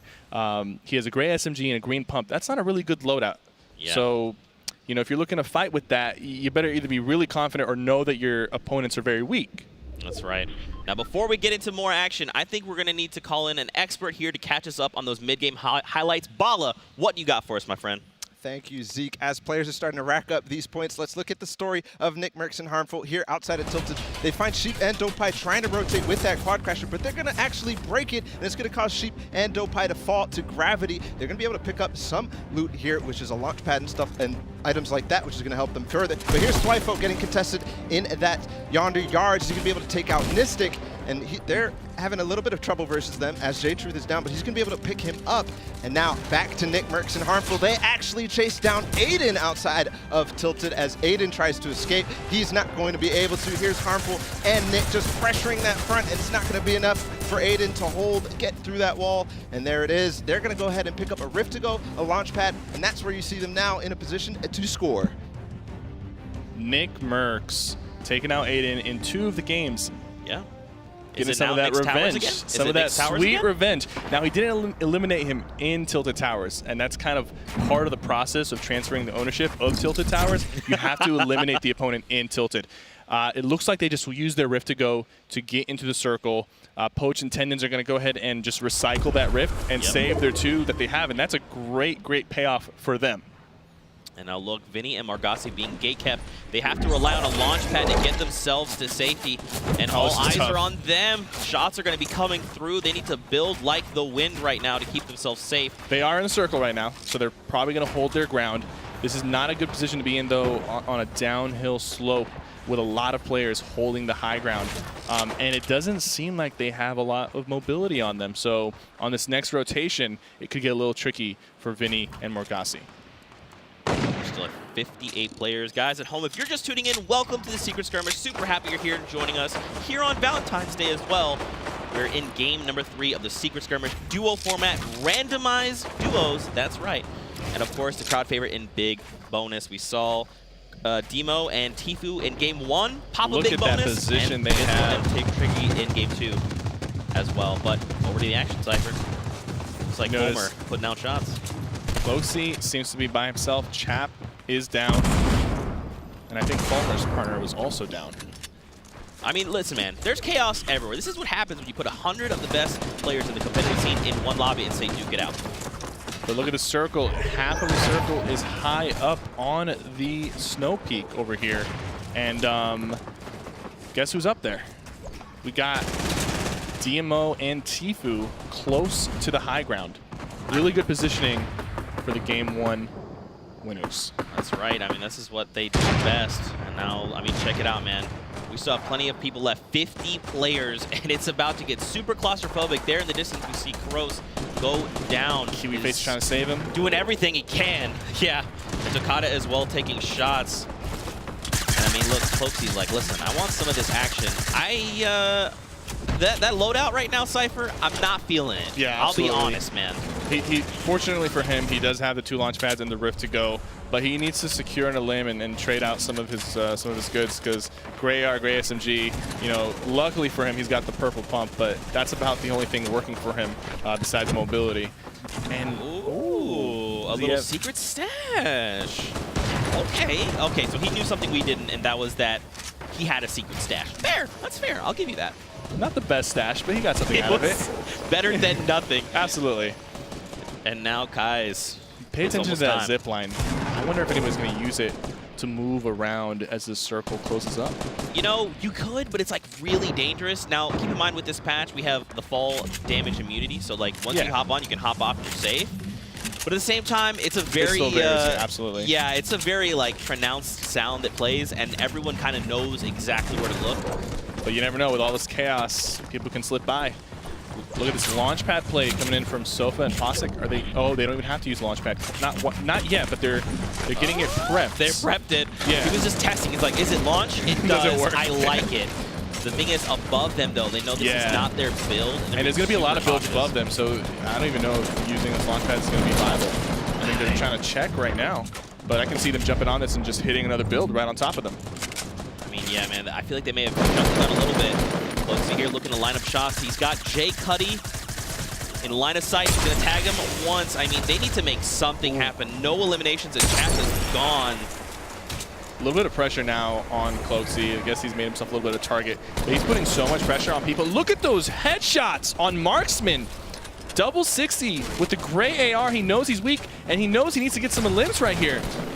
But look who's still in the fight. Nick Merckx and Harmful, they have 4 eliminations together. Cloaksy going to the skies here. He's going to try and reposition. This is going to be really tough. This is an uphill battle for him, having to fight by himself. And look how many players still remain. 38 in the lobby. Looks like he's got enough materials. He still is holding on to his Rift to go as a last-ditch effort. So, you know, let's see if Cloaksy can do this thing by himself. And for you guys at home, if you're just tuning in, welcome. Secret Skirmish time. Duos, randomized teams. That's right. For the final moments, Demo here looking to get to safety. Almost punished by Cloaksy. Did not just a quite little work bit. out. 40 damage. He'll still be alive. He'll recover. But it looks like TQ and DMO are holding the low ground really well right now. Jay Young gets taken out right there. But with 4 limbs, they secured at least 1 point. Bizzle and Triggy currently 0 limbs each, but are using their Rift to go, and they might go for the high ground here. Bizzle is an expert at taking the high ground and keeping it. And that's how he's won a lot of his previous competitions. So let's see what they're going to opt out for. It looks like they're going for the mid ground here because the high ground was a little bit too contested for them. Oh man, Bizzle swoops down, and he was okay, but Triggy took a bunch of damage there in the green. Over at Nick Merckx as well.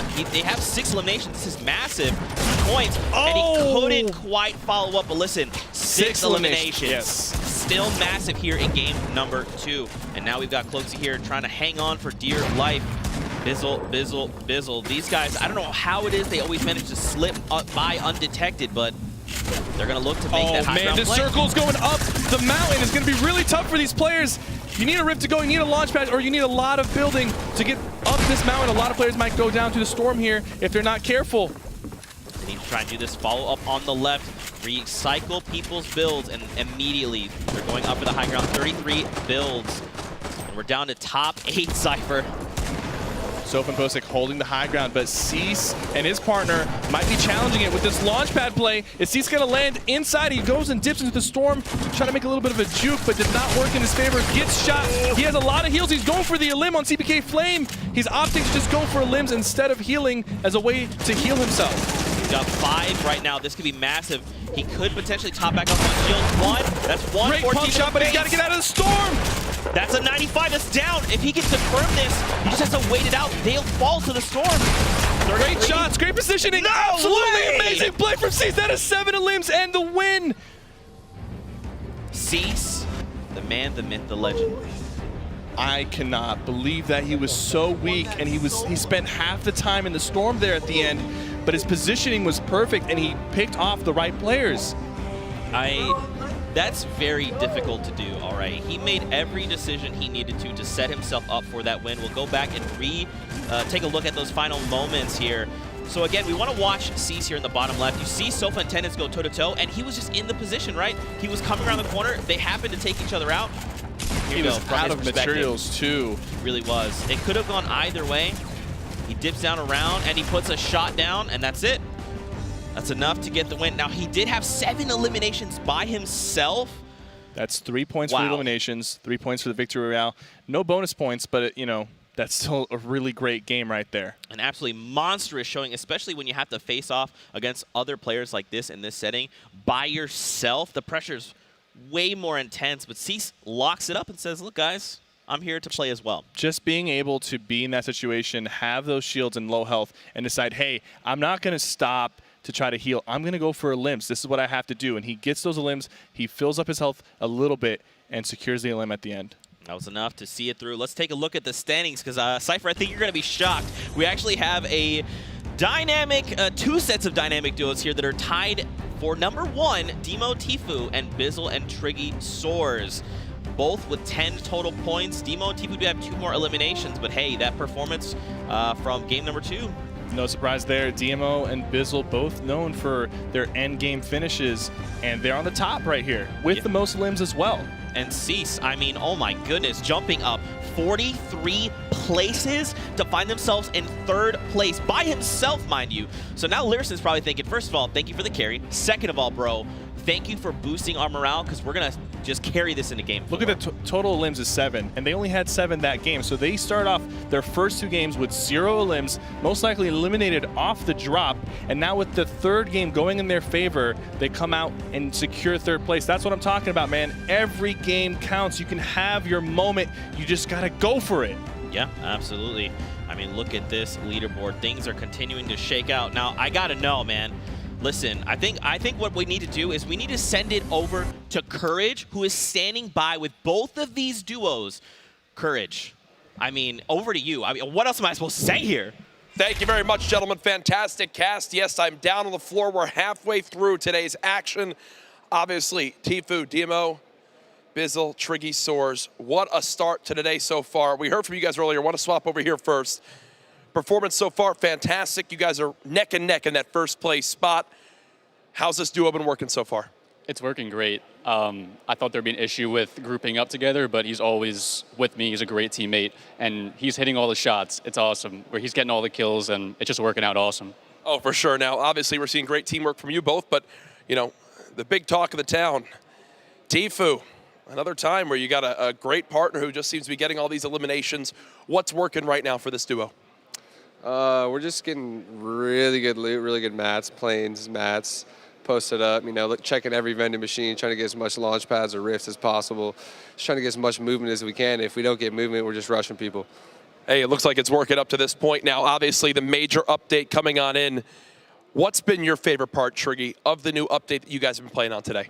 Well, that they put the aim assist back to normal. That's my favorite part. Okay, so simple as that. So you're still able to fry people on the controller there. Now back over to the side, Demo. Who haven't you gotten to face yet that you want to get in a battle with to just take them down, maybe take the L dance on them? Maybe these 2 right here. I don't really know. Other than that, I guess they're the only 2 competitors left. So. Oh wow! All right, you hear it there. Obviously, your Ghost teammate there. And any words back for him? Nah, if there's anyone else that I would want to win, it's my duo, and we're just great friends. See, Valentine's Day, love is in the air. Fantastic stuff. Thank you guys for joining me. We're going to send it back out over to our casters. Oh, so guys, sweet. You can't do it. Don't come back to me and I'm crying. No, that's really awesome, though. A lot of respect coming out of both these players, and it's really cool to be like, hey, look, if I can't win, my duo's going to win. Yeah, absolutely. It's good to see. Good to see. And it's good to see that, you know, even though both of them aren't playing on the same team this time, they're both still sitting up top on the leaderboards. And still having a great time doing it. Now, we saw a lot of action in that game, so let's hop over to Bala, who's going to help break down some of these plays. Bala, what's going on, man? I love to see these 2 duos go at it and be tied together at the same time. Both of them playing together and doing well. Bizzle and Demo, they're duos and they're doing work. But we're going to take a look at some of Demo and Tfue's games since they're also up there. Here's Demo and Tfue first in that first game. You see High Sky, if you pause it right here, High Sky actually drops down and it's Tfue onto High Sky first. He knocks him and you can go ahead and roll it here. as we continue. This is the game 1 that they won, and they're gonna follow up onto High Sky and Psalm up above. He takes him out with the shotgun down below. There it is.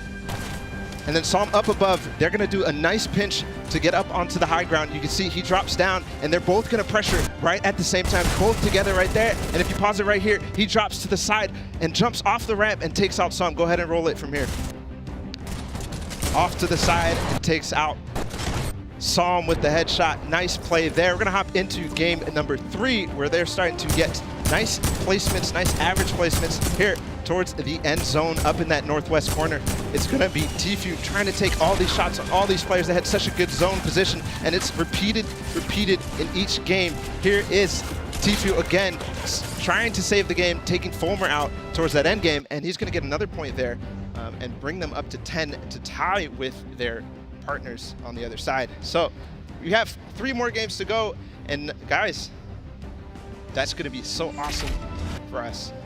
Yes, it is, Ball. Thank you so much. Just like you said, we're 3 games down, 3 games left to go. Still a what lot. have you thought about the action so far, my friend? It's been great so far. I just want to say for the next 3 games, give it your best. Even if you're not up there right now, you got to have that one solid game to put you up on the leaderboard. 3 games is a lot. A lot can change. The leaderboards will be changing.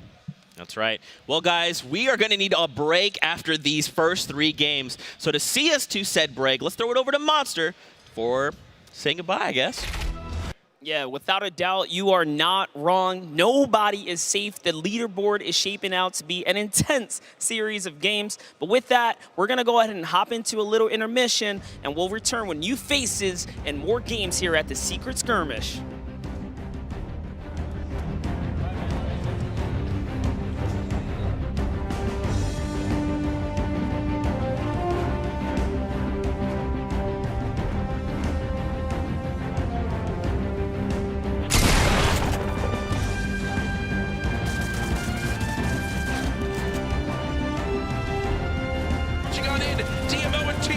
Trying to break through these walls.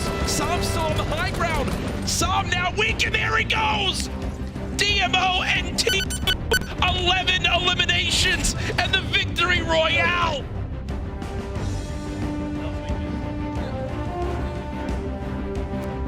Pushing and getting that clean pump shot on him. I think we're just about to see this, and boom. There it is. Oh my gosh, congratulations to Bizzle, the teammate of Dima.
Welcome back to Secret Skirmish. My name is Paula Alejandra, and if you just missed those matchups, man, they have been incredible with Tfue and Demo in the lead. I'm so excited to see what's going to happen next because we have 3 matches left. So for us to break that down for you, we have Bala and Sundown.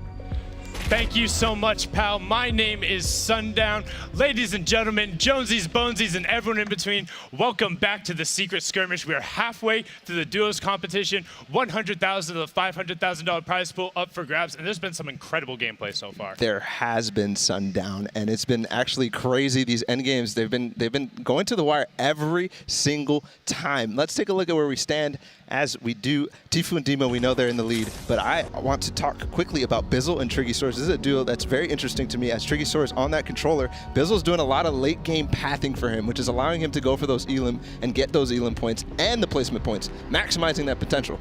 Very impressive out of both of them. You notice they are tied at that 10 points apiece. Yep. The tiebreaker coming down to the total elim. So you see 2 higher from Demo and Tfue. That's the difference right now. Rounding out the rest of the top 10. Cease, Lyrison, Bowman, and Vivid.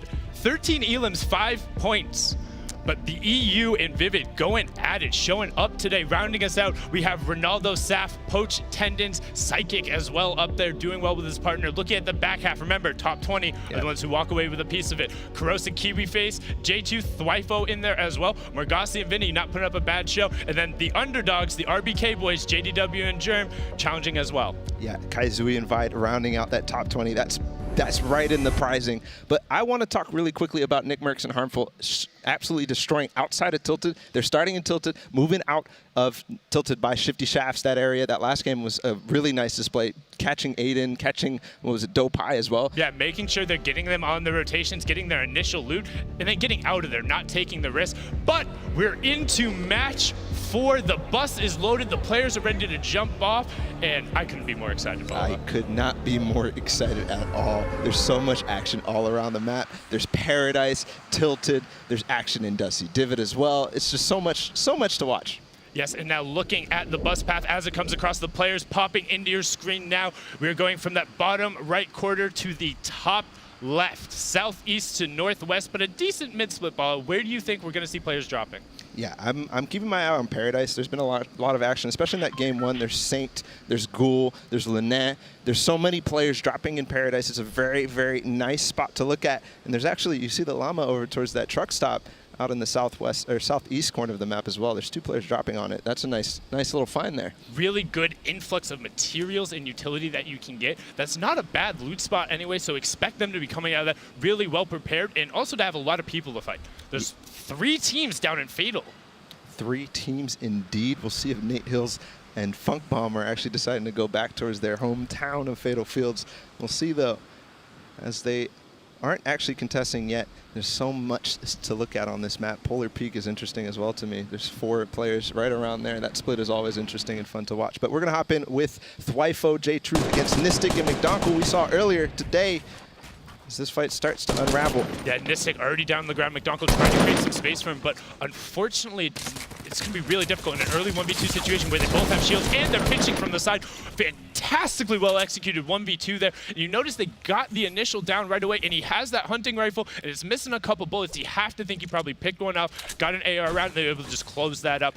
That's going to put them in a prime spot. No one else anywhere near them. Tons of loot, 2 elims, and a bunch of shields. They're looking good. Jumping on over to Tilted, we've talked about some of the names here. We see Butter Aiden versus DofPS and Slobbings. This was one of the first fights we covered in match 1. Let's see what the resolution will be. Some shots being traded out right away. Aiden ends up going down. It's going to be on Butter again to try and clutch this out.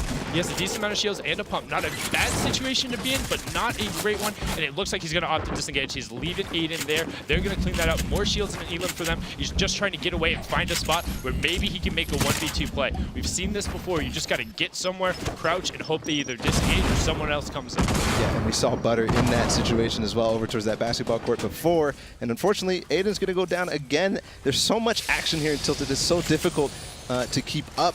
The different drops, it depends who wins specific buildings, who gets the landing there perfectly. But you can see Slobbings and FPS go right up on top of that tall building in the middle there. And Nick Mercs is there too, actually. It's that other pair we were talking about. These have been the 3 teams that are in there. It's the Butter Aiden, Nick Mercs and Harmful.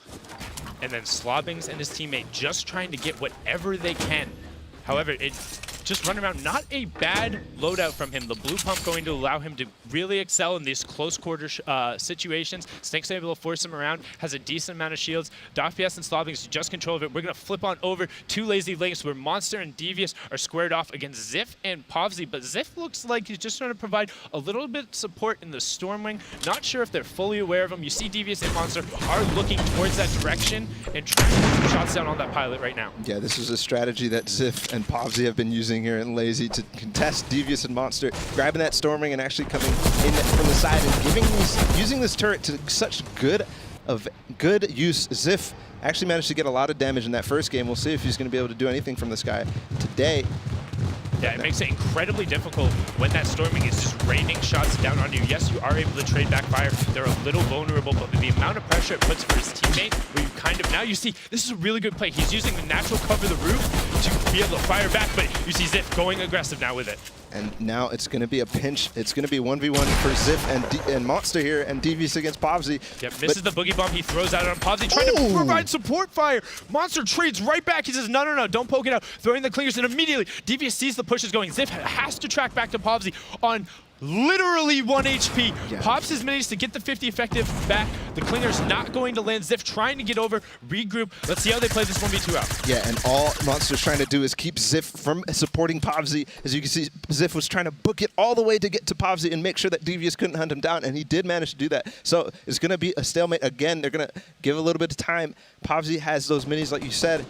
And now we'll see what they're going to manage to do. Let's get a little bit of damage on the Ziff. Yeah, that's not going to be a good start. Great angle right now from Devious. It's going to be incredibly hard to rotate away from this position. You see their pin, not a lot to work with either. Two great infantry rifles. That new gun provides a lot of mid-range pressure, but not great in the close quarter situation. Does have the great tack, but when you're at such a health disadvantage, Bala, there's not a lot you can do. Yeah, and that's the thing about dropping towards those Stormwings. That depot doesn't give that many. There's only 2 chests and probably 1 or 2 floor loot spawns. Look at Monster's angle. Look at Monster's angle. You see him off on the side. He's trying to peek. There's the shots go out. Any amount of chip is good for them there. They have to execute on this pinch now. If they're not able to knock these guys out, it's going to be a lot of wasted time and resources. But if they do, look, pre-charging the dynamite. They're going to try and get that down, and then Devious is going to try and follow up the shots. Yeah, and that was a perfect placement on that dynamite. He actually completely opens up Povzy, and he's managed to knock him all the way down. It's just Ziff left. Nice positioning, and he's going to go down too. Devious just drops down. That's the thing with the dynamite there, Sundown. Blowing up that entire building gives so many opportunities to find angles. Yeah, they had to play that low ground situation. They're actually hitting some of those buildings to try and get whatever mats they could. That's when you know they're desperate. The dynamite play and the pinch from Devious and Monster, it was so cleanly executed. They were patient, they made sure they had angles, and they covered it. That's how you play a 2-on-2 fight when you know you have an advantage. Speaking of a 2-on-2 fight, we're going to jump on over to containers. This is Poach knows this place. Honestly, he probably knows it better than the back of his hand. Yeah, but I'm concerned right now. You can see those 2 pink arrows in the bottom right of your screen moving towards the back side of them, and yeah, there it is. They're going to get shot from the back all the way down to 7 shields. And then shot right back from the front as he pops off the mini. Tons of effective health going down, and these are a really dangerous pinch. This was the pair you were talking about, the Bizzle and Triggy, who have been executing so well on their game plan, despite being a random duos. Again, if you're just joining us, we are in match 4 of the Secret Skirmish duos portion of the competition. We brought them in on their solos merits, so we randomized them up, mixed them up, and they're playing for $100,000 today, Bala. Yeah, and you can see actually Bizzle and Triggy had a spot marked on the map. They took the opportunity to take those shots at Poach in the pinch with Sean, but they're going to go ahead and continue their game plan and get to a solid position. If we look at the map, they're actually going to be right center, right smack dab in there, and Poach is also trying to decide how he wants to make his way towards the center of the zone as well. Yeah, but a lot of people are going to be converging towards this northwestern location. Containers is very popular as a rotation spot because you always think like, oh, maybe I should check in. Maybe there might be something else here. Maybe I can sneak a little bit of loot that wasn't there. But you also have to be careful. There's always someone lurking. There's always someone lurking, and just like you were talking about, maybe there's a little bit of loot. But specifically, there's always extra containers to farm. You can see Sean topping off on some metal. He's already at probably half. He has 2/3 of his materials right now, at least. So he's going to be in good shape towards that end game. Yeah, and they're just so standing. close. They're standing out in the open, just taking shots, flipping on over now to Salty Springs. pardon me. JDW and Jerem, the underdogs we were talking about. Marksman trying to put some shots out. Pearl has the high ground. They have him pinned on the low ground. There are some bottle rockets there. We'll see if he opts to utilize it, but more than likely he's just going to try and use that suppressed Epic AR to put down some shots, and he needs to get out of the storm. He's kind of low. He is very low, all the way down at 25 HP. You can see Jerem and JDW down on the low ground. They're on the edge of that zone. Look how many teams are inside of this little tiny area on the edge of the zone. They're going to want to try to get away as fast as possible. They do have that risk to go if they want to, but another one on the side. He's going to go down to 27. Now, this is the typical for the edge of the zones. Why do we see so many teams end up pumped up in here? But unfortunately, they're right down there. Rift to go out. That is such a smart play. Yeah, but he's not out of the woods yet. Only 7 HP. He's going to fall. That's such an easy target way up high. All they have to do is box up and look up. And though JDW goes down, Jerem is actually, he's going to try to loop back around. Thwyfo is hot on the tails of this. So they were pinned in by the Stinks, are able to clean it up. There's Thwyfo, good job. So being pinned in by the Stinks with only 20 HP immediately ticks down. Rift goes to get out, but you're an easy target then in the air. These are very good players. They've qualified from PAX West, TwitchCon, all of those solo performances, earning them an invitation here to this Secret Skirmish and just showing their ability to track these targets and not let them out. Speaking of tracking their targets, Bala, Cloaksy, we've seen how good he is. We're going to catch a replay of one of his early eliminations right now as it comes up and to see what he is able to do, what he has been able to do out of the Stormwing. This is... No way, I don't have words. That is just otherworldly level of tracking and finding that, and then able to clean up on it afterward from the Stormwing. Good rotation. Normally it's known for just rotating. Cloaksy's showing it can be used for more. Yeah, you see some players who are so good with those snipers, get those shots a lot, but we're going to hop into this fight right on the edge of Loot Lake. It looks like Blue Team is under pressure. I don't see his teammate anywhere to be found. Mentos Base Soldier coming in. He does get the cone in. Is he going to get the edit? Blue Team is also getting pressure from above, but the Mentos goes down actually. That was a valiant effort coming out from Blue Team. So what you'll see when you're fighting defensively in a 1v2 situation, players tend to box themselves in and try and buy as much time as possible, hope to get a shot. He did get the knockdown on Dementos, but not able to convert. This is going to put them in a little bit of an awkward situation. However, with all the extra resources, they should be fine. Flipping on over near Wailing, you have Deuces and Tickers, Ifa in between, and then Chap and Cloaks, the pair who picked up that 6th snipe, sitting on 2 elims, and they're in a pretty good spot right now, Paolo. Yeah, in a very good spot. One of the things I wanted to mention was all the Wailing droppers in this zone are going to be favored here because they do get that use of that infinite rift down below the base. But for now, Chap and Cloaksy are actually going to try to pressure Ifa in front of them on the edge here. They're in a decent position. Yeah, getting some shots rained down on them, not horrible. The trees provide a lot of natural cover, but once you are down in there, you are down in there. As soon as other people start looking, if one person starts shooting, it's very frequent for others, rather than to trade shots out on them, to pile in. Hey, if a wall breaks and I get a stray shot in there and I'm the one who gets that down, great. If not, no pressure on me. They're not shooting at me, right? Yep, exactly. And you can actually see that we're going to hop in with Tickers and Deuces. But Harmful and Nick Mercs in the background there. They're lurking. They made their way into the zone. And they're still up for sure. So yeah, that's a good rotation too.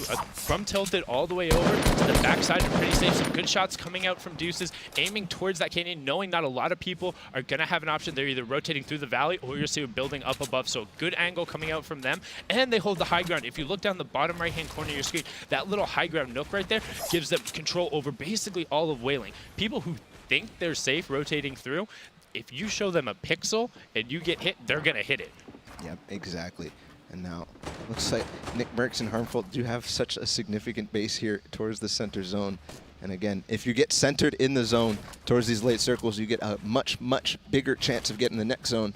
We're going to hop into the 3rd zone in 5 seconds. We'll see where that lands. Yeah, and just a quick state of the game. There is 68 players remaining, 37 duo pairings, so a couple of solos running around there. We know Butter was one as well. And Harmful and Nick waiting, trying to get one more elim to grab a point. That point will be crucial.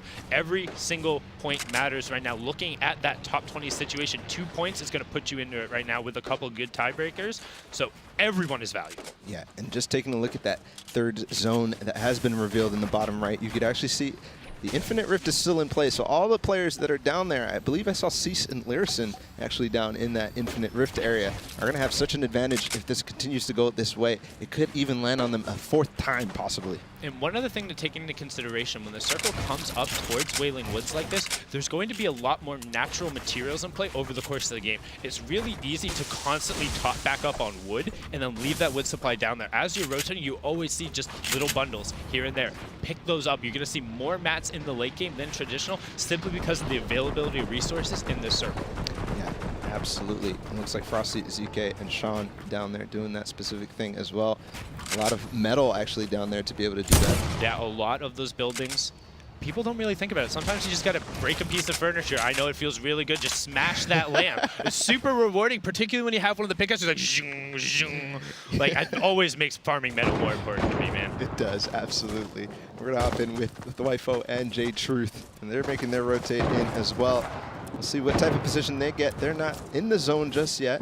Yeah, you see where they have marked out, trying to make the rotation through, but a lot of arrows in the way. Kevy and Jaomak right there. KiwiFace and Karos as well. We're probably going to see a lot of fights happen right on the edge of the circle. And as these fights start popping off, look for people to try and flank, right? If somebody else is rifling across, you can't really hear people flanking up behind you. It's really difficult to tell when somebody's breaking into your box if you're trading shots away with somebody else. Yeah, and exactly just like that. Actually, Wifo and J Truth at 5 elims, they're going to have to be careful with just that thing that you just said there. You saw Karos take some shots, and they need to be careful of all the teams around them. Yeah, that congestion in this area. Somebody already firing off some bottle rocks, trying to break up a little bit of that congestion, firing it towards the edge of the circle, not letting people establish that. It's just a really good, annoying utility item. It puts just a little bit of pressure on them. It means you have to be conscious of it. You have to be replacing your wall. But also, Wifo and J2, 5 elims you talked about, one more for a point, and there's a lot of people left. We're still 63 players left, 33 duos. I like the use of the bottle rockets right here, actually keeping Karos and KiwiFace out of the zone. Nice use. They're actually going to rotate back out of the zone and try to get up in a different position and get away from the people who are bottle rocking them. Ooh. I think that's a very good choice, Paula. You don't want to be running straight into a bunch of bottle rockets, having to contest with that, and then also worry about maybe trading bad shots or having to throw up a ramp or a quick double ramp wall into the zone. A lot of gatekeeping going on. It's a term typically thrown out in Fortnite. What does it mean when you see that? Yeah, it's definitely, it's when you basically are trying to keep the players out of zone. They're throwing all their mats trying to get in that zone, and you're just going to continue to shoot at them. They're going to actually draw all the attention from everybody in the zone, and it's going to be hard to get in when people are trying to do that to you. Yeah, it makes it incredibly difficult. Looking back into it right now, people are going to have to be forced more into that central location, but with all the action we've caught so far, there's definitely some that may mix.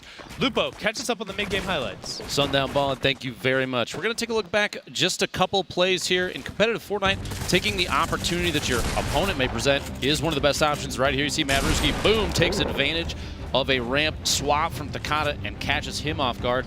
Now, opportunity plays are extremely important. Sheep, Dobai already eliminated, but right there, Sheep takes the just 2 seconds to finish the elimination, get that little siphon boost there, and as I said before, taking advantage of your opponent's edits, the builds. Right here, Aspect watching the push from his opponent, gets a quick shotgun shot off to get the knockdown on Naga Ops, goes for the elimination. Every single shield point counts, and these players know it. Now right here, you have a pinch opportunity, the quick wall replace, the edit, and getting that last elimination. Carlos goes down, Aspect picking up just a little bit more shield. These competitive players, boys, they are on top of the game every step of the way. They most certainly are, Dr. Lupo. Thank you so much for breaking that down. We're going to hop back on board here with Paytech and Overpeak, the Norwegian himself, representing Gambit, trying to put some pressure on here. He had an amazing performance at TwitchCon, him and Dementos winning back-to-back games, and they're setting themselves up for a late, trying to have a good late game rotation. They're right on the edge of the circle. They're above that Storm Surge threshold. Storm Surge triggers, when players have been a little too passive, if we're still packing it in towards the late game, you have to take action. You have to make sure you're at least trading shots back out, and these guys are close. If that one team who's only 4 below puts out some more damage, they could be in danger. They might need to go find a fight real quick, or they'll start being ticked from above. The great purple thunder god will spray it down and do a little bit of damage and force you out of that box and force you to go fight, Paula. Yeah, absolutely. And I love Patek's use of the wall in the pyramid there to block his behind as he tries to get above that, more damage, so he gets safely above that Storm Surge. He's going to get some on 72 hours, and that's going to be perfect for him. Yeah, and you see how that number keeps flipping back and forth. Everyone looking to trade. They're looking to fight. They're looking to put in whatever shots they can. Paytech trying to rotate over, keep ultimate high ground. They're in a very good position right on the edge of the circle. And also, they're not being cut off too much by the tree lines. They have good sight lines here, but that means other people can shoot back at them. Yeah, Yeah, absolutely. And having this height gives them the ability to look at so many players down on low ground, gives them the ability to try to find any shots they can. You saw him get shots on the 72 hours. Really nice play to get that height as well. Right now, we see the picture-in-picture. Cloaksy on the side being pressured. They're sitting on 3 elims. They need to pick one more out. Chap is on no shield. Cloaksy being forced to pop whatever bandages he had left, but shots are still being sprayed in. Using the pyramid inside of his own structure to be a little safe there. Give himself just a nice little nook to heal up. Chap covering as well, saying, I got you. Pop your band-aids. Put them on. The versatility of that pyramid. We talked about 2 techniques now right in a row. We'll see. They have a ways to go, but they do have the 2 launch pads to try to use. 10 seconds on that zone, but we're going to hop in with Tfue and Demo, who are on the edge a little bit north as they see. They do have that rift to go. That's going to be really good in towards that end game. Yes, and just a reminder, these are our current leaders, tied with 10 points at the top with that Bizzle and Trigisaurus pair we've been talking about. Demo, however, going down. This is what happens when you get separated. Tfue is not going to be close enough. Those late game downs generally will get converted on very quickly. People are very elim hungry. They want the points, they want the siphon immediately. He actually gets down over him, he's covering him, he's gonna try and get this revive off Bala. There's somebody trying to push, but I don't know if he knows exactly where Demo is, and yes, he does. And we'll see, he has to leave for the storm as well, and Tfue might have the time still here. Just a second. No, it looks like he's going to leave. Oh, he's going to try. Can he rift both of them? No, I don't think so. I was just about to say, they're going to try and bring him through, maybe get a quick revive and then rift. They're still right on the edge of the circle. No, they have to go. Yeah, and here goes Tfue. Yeah, just going to leave him. Absolutely. As he looks for the best position, he might decide to land on this high ground. We'll see. He's only at 1 in the air. One of the things when you're rifting is sometimes you bring a lot of people with you, but in this case, only Tfue up in the sky. Yeah, we talk about that recycled utility players. They hear the launch pad, they hear the rifts, you look to run for it, and the new circle now populated. People are going to have a far run. Tfue staying up enough so he can get prime position on the next rotation, but also play a little bit of a loop goblin, drop down, pick up some free stuff, and a supply drop there. I really like that decision. He stayed high, but we're going to see Daxor in the bottom right now, trying to finish the elim onto grenades if he can. No, he's not going to be able to do it. I love what Tfue did with that rift to go. He stayed up so long so he could see that new zone. And then found the loot as well, but here's Daxor and Fulmer. Yeah, flipping over, things are about to get hectic. 36 players left, 23 duos. Remember, only the top 5 duos will secure points. Otherwise, it's all elim. Storm Surge active again. You see that on your right-hand side. Players, as they rotate, are going to be looking to trade shots even more because of it. Chap ending up going down the side. And you hear, this is the recycled utility we talk about. As soon as one person throws a launch pad down, everyone else is like, I find it, I see it, I got a rotation. Yes. But if you don't, you get caught on the backside. Nitmix picking up 72 hours, him and Monster going at it, stuck in the storm. Tfue trying to rotate through, has the front ground right here. Not worried about it, he's ahead of this rotation, and he also has a rocket launcher. This could be incredibly efficient. Look at that, Zhao, right away, immediately to the face, picks it up. Sitting on max, what else can he do with it? He can point here, that's going to be the story. 9 elims right now, 9 elims right now for Nick and Harmful. They are in that big bonus territory. Big bonus means every single elim here on out is an extra point. Nick gets the rift, they go up, they're all on the high ground. However, that was not his rift. Harmful is still down there and fighting. You see them on either perspective. Right now, he is completely alone, trying to play safe and just finding shots. Good heavy AR shots out there. 22 players left, 16 duos. RPG comes through, does not find him. Immediately tries to box himself back up. Yeah, one of the issues for Nick and Harmful right now is that Nick had those launch pads if he wants to make the rotation, so Harmful's on his own here. As you can see, he's getting shot from all directions. He's gonna go ahead and make through it. And no, he goes down. Edits into the box right away. Another player there. That's the problem when doing these super close quarter rotations. Everyone is in a box. Everyone's behind it. Everyone can edit it out. Nick getting to the edge of circle, getting in the front. This front position very good. He can now edit the window and look for where other players. They have to rotate past him, and he has time to think. Trying to see who else is buying. Right in the box. Next over. 100 immediately. Falls up with a 90, but neither of those two players are together. They're fighting each other as well. Nick knows he's low. Able to convert on the down. Tickers goes down. That is 10 elims for him. That's an extra point as well. So they've already wrapped up 5 elimination points. 11 duos left, 13 players, so only a couple of solos running around. Will Nick be able to find more? Will they be able to challenge towards the top? Aegis in the middle, Lyrison above him. Anthony and Punisher having a fight on the backside. Anthony picks that one up. Lenon all the way on the front trying to get there. Nick is hunting Ghoul, you see it on the back. Anthony picks up Triggy as he was solo. Triggy's not going to be able to pick up any additional points in this one. Down to our top 8 duos, 10 players left. This is getting 10. Shot comes out from Aegis, does not quite convert. Still hitting that player, has to be so low, Bala. Yeah, absolutely. Aegis trying to manage to get away from these players. That's what you want to do in these situations. Get away from these players. You see Nick Merckx did go down. I also want to touch on Lyrison and Cease actually up on that high ground. So we'll see This is a point here. Yep, next duo eliminate. Not only was that a point from that, because it puts them into that top 5 teams. Now they want to hit top 3. There's only 4 teams remaining. Stuck out in the storm. Gets picked up by Thwyfo. Now it's just a straight 1-on-1. J2's with Thwyfo. Able to be picked up. Unfortunately, Thwyfo goes down. Anthony cleans it up on the backside. 5th Elim pushes him to 2 points. Gets the victory out. But right there at the end, I don't know if you saw it, Thwyfo and J2 had 11 Elims. We had 2 teams pushing into the big bonus right there. Nick Merckx able to get there. Thwyfo able to get there. They have to be happy with that performance. But let's not count out our Victory Royale winners right there. Anthony and Clarity G. Very well executed from Anthony. You saw a couple very clutch fights going down the low ground, cleaning those up, and we're going to see those final moments over again. So they're not super low. Anthony cleans that up right there. Aegis is out in the storm. Thwyfo turns around right up, immediately blasts it back. Anthony, great shot to equalize, and Thwyfo doesn't have the pressure. He had already swapped over the heavy AR. Anthony remaining calm, remaining cool, remaining collected, winning every single one of those close engagements and then converting into Victory Royale and 5 eliminations. That's going to be an additional 5 points for them coming up. Well done, Bala. Yeah, well done. And I really liked in those endgame moments, you talked about his coolness. He prioritized so well in that end moment, making sure that he got up the hill. That was his only priority. He wasn't bothering with fighting down below as the other players were. And that gets him to the point where he can actually get the drop on Thwyfo. A nice play there for Anthony. Yeah, but let's not discredit what Thwyfo and J2 were able to do. Yeah. 11 Elims is nuts. Yeah, that is a very, very, very high number against some of the best players in the game. And the best players in the game, making some of the best plays in the game, broken down by one of the best himself. Dr. Lupo, what do you got for us? Gentlemen, thank you very much. What a crazy game. That time around, a ridiculous number of eliminations. But before we get all the way to the end, so many teams showed up big. You have to remember, all of these duos are randomly selected. I want to take a look at one play in particular, a kind of a disadvantageous position for a duo here. You see Blue T, Base Soldier, Dementos, and Zate.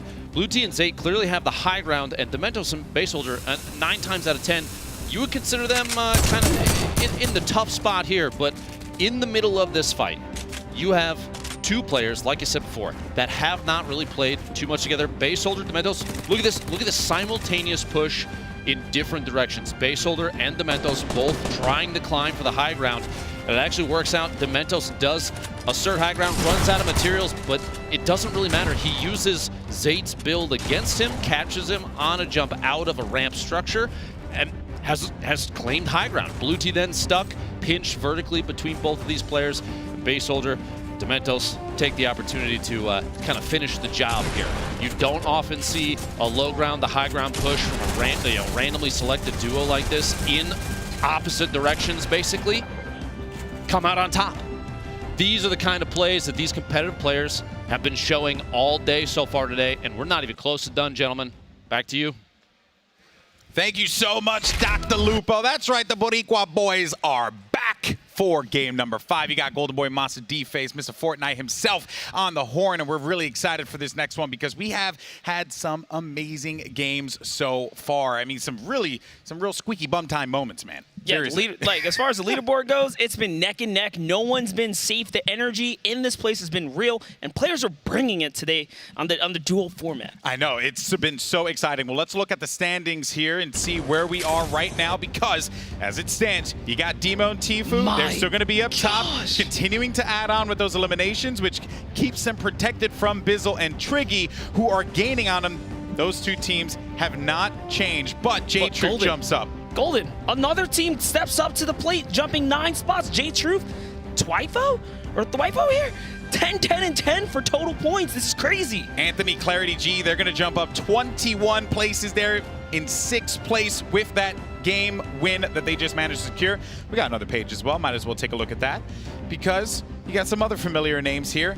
Aegis and Ronan jumping up 25 as well. Maybe they can have a big game here in match 5. Maybe this is their opportunity to crack into the top 10, Monster. But there are some stacked names in the second page of the overall standings. I mean, even Chap and Cloaksy are knocking on top 10's door here, moving up 5 big slots, bringing them up to 3 total points. And that last game was huge on eliminations for them. That was literally a game changer for them. Yeah, and here's the thing. One team that a lot of people have really been talking about has been Chap and Cloaksy. And I do want to take an opportunity to dive a little deeper and learn a little bit more about the one we call Cloaksy. My name is Dennis Lepore, also known as Cloaksy on the internet. I'm from New Jersey. What it would mean for me to win this tournament after all the success that I've received last year, it'd be amazing. It would show everyone that I can stay consistent. I've been scrimming every single day, probably 10 hours. Some days I'm taking the day off because I've been grinding nonstop. I'm pretty excited to have a random duo partner. Epic definitely threw in a wild card there. I think I'm actually playing with Chap, so I know he's a great player and I think we can do amazing things. With my current status in the community being well known and winning TwitchCon, I do think I have a target on my back, me and Tfue both. I think people want to shut us down as much as they can, and it's going to be not as easy as people think, even though it's solos, but bring on the challenge. The person that I have an eye out for in the pack of the whole group is probably 72 hours. That guy's crazy.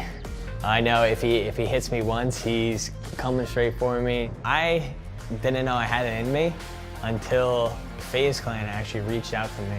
And they were like, hey, we've been searching you on Twitter and stuff like that. We've been watching your vids and we really think you'd be an excellent captain for our Fortnite team. And at that moment, my jaw just dropped and I'm just like, this is gonna change my life forever and let's do it.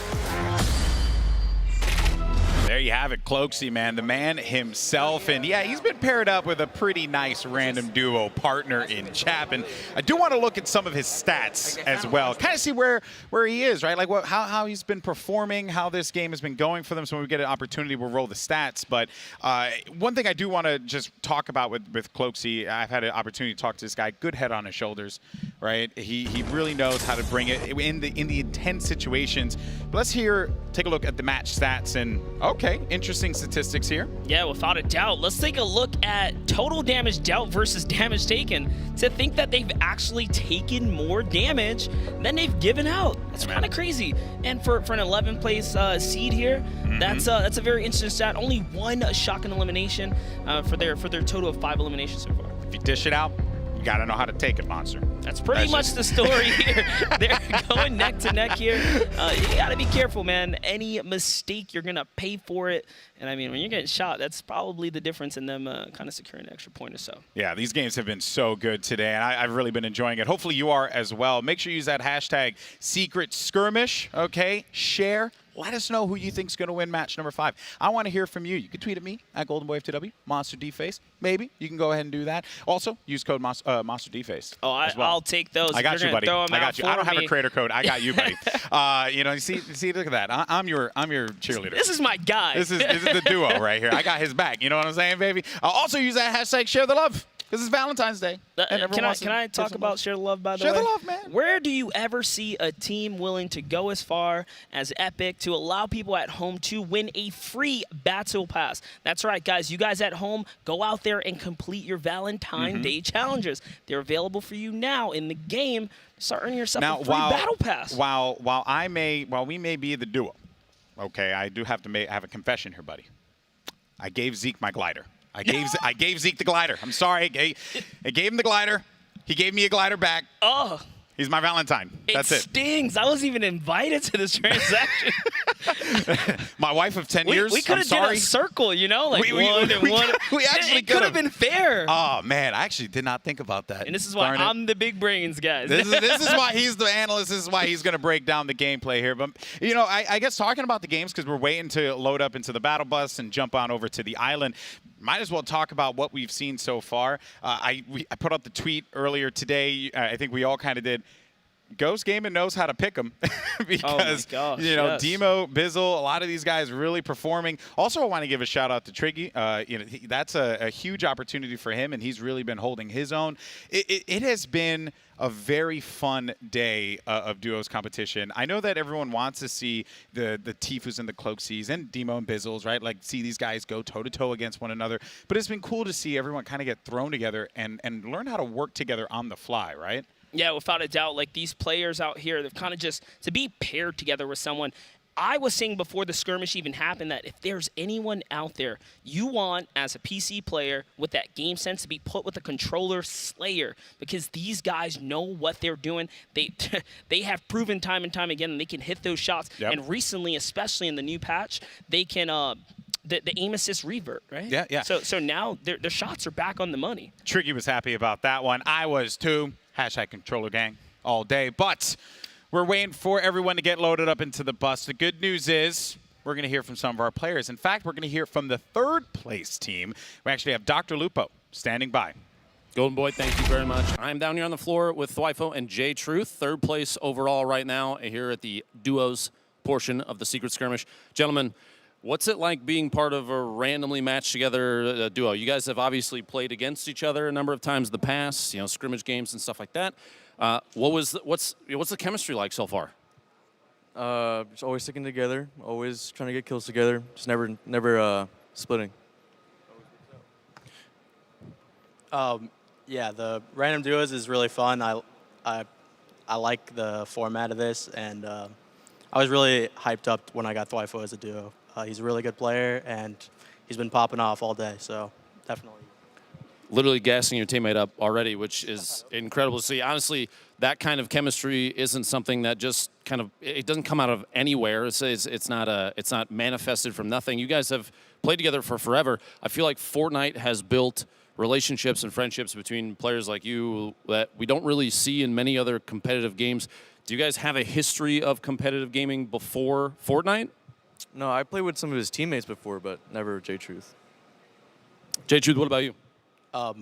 In terms of like what games I played before this, like I didn't really play games competitively that much, but I mainly played CSGO before Fortnite, and that helps a lot with the aim aspect of the game for sure.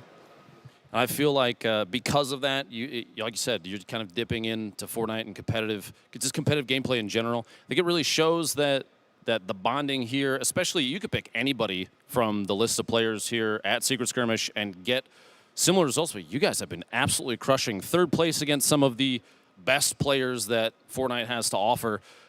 Going forward, you have only a handful of matches left. You have solos tomorrow. Do you feel like knowing that you guys have bonded now, the way that this duo has played so far, are you going to have a leg up on your current teammate? I don't know. I guess the strategy, it may or may not translate through. J-Truth, what about you? Thwife was a really good player, and hopefully I'm not landing near him in solos, so hopefully I don't see him early game, but if we do meet end game, then I don't think we really have a leg up on each other at this point, but I'd say it'll be a good fight either way. I guess we will just have to wait and see. We only have a couple games left. We have solos tomorrow. Don't forget, don't go anywhere. Make sure you're here tomorrow. But gentlemen, we're only moments away before the next game. Back to you guys over the desk.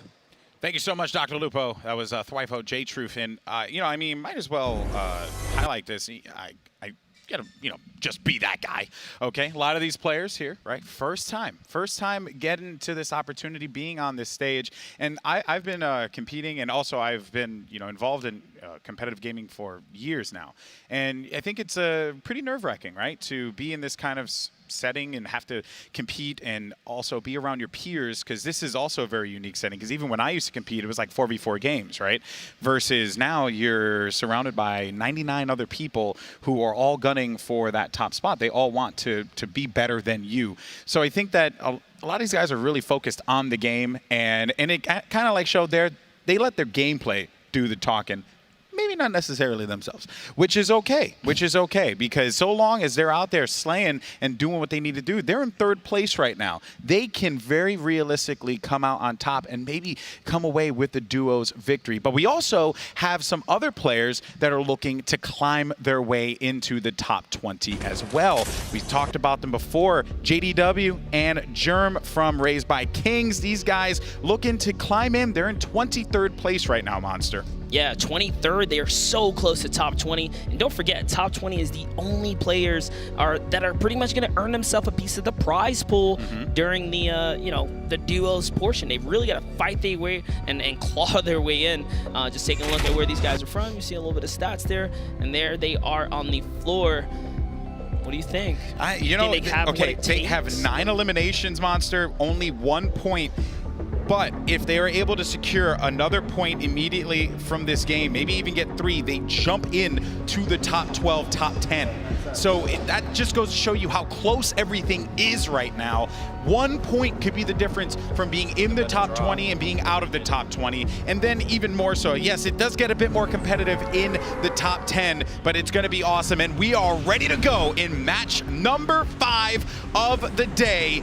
We've seen some crazy plays so far, and I'm looking forward to seeing where that battle bus cuts through the map and see how the spread of all these players goes. Yeah, it's going to be a west to east battle bus here. It's going straight down, north to south, west to east. This is a fair bus. You always want to see it kind of split it up evenly. A couple of the other games, you know, 1 or 2 of them were kind of lopsided, whether it be to the southern or northern zone. This one's pretty fair game to everyone hopping on out, and it's going to help shape out what's going to be game 5. There's a lot riding on this, being that the top 3 teams are all contesting each other with 10 points. I know, it's insane. By the way, I just gotta say this, man.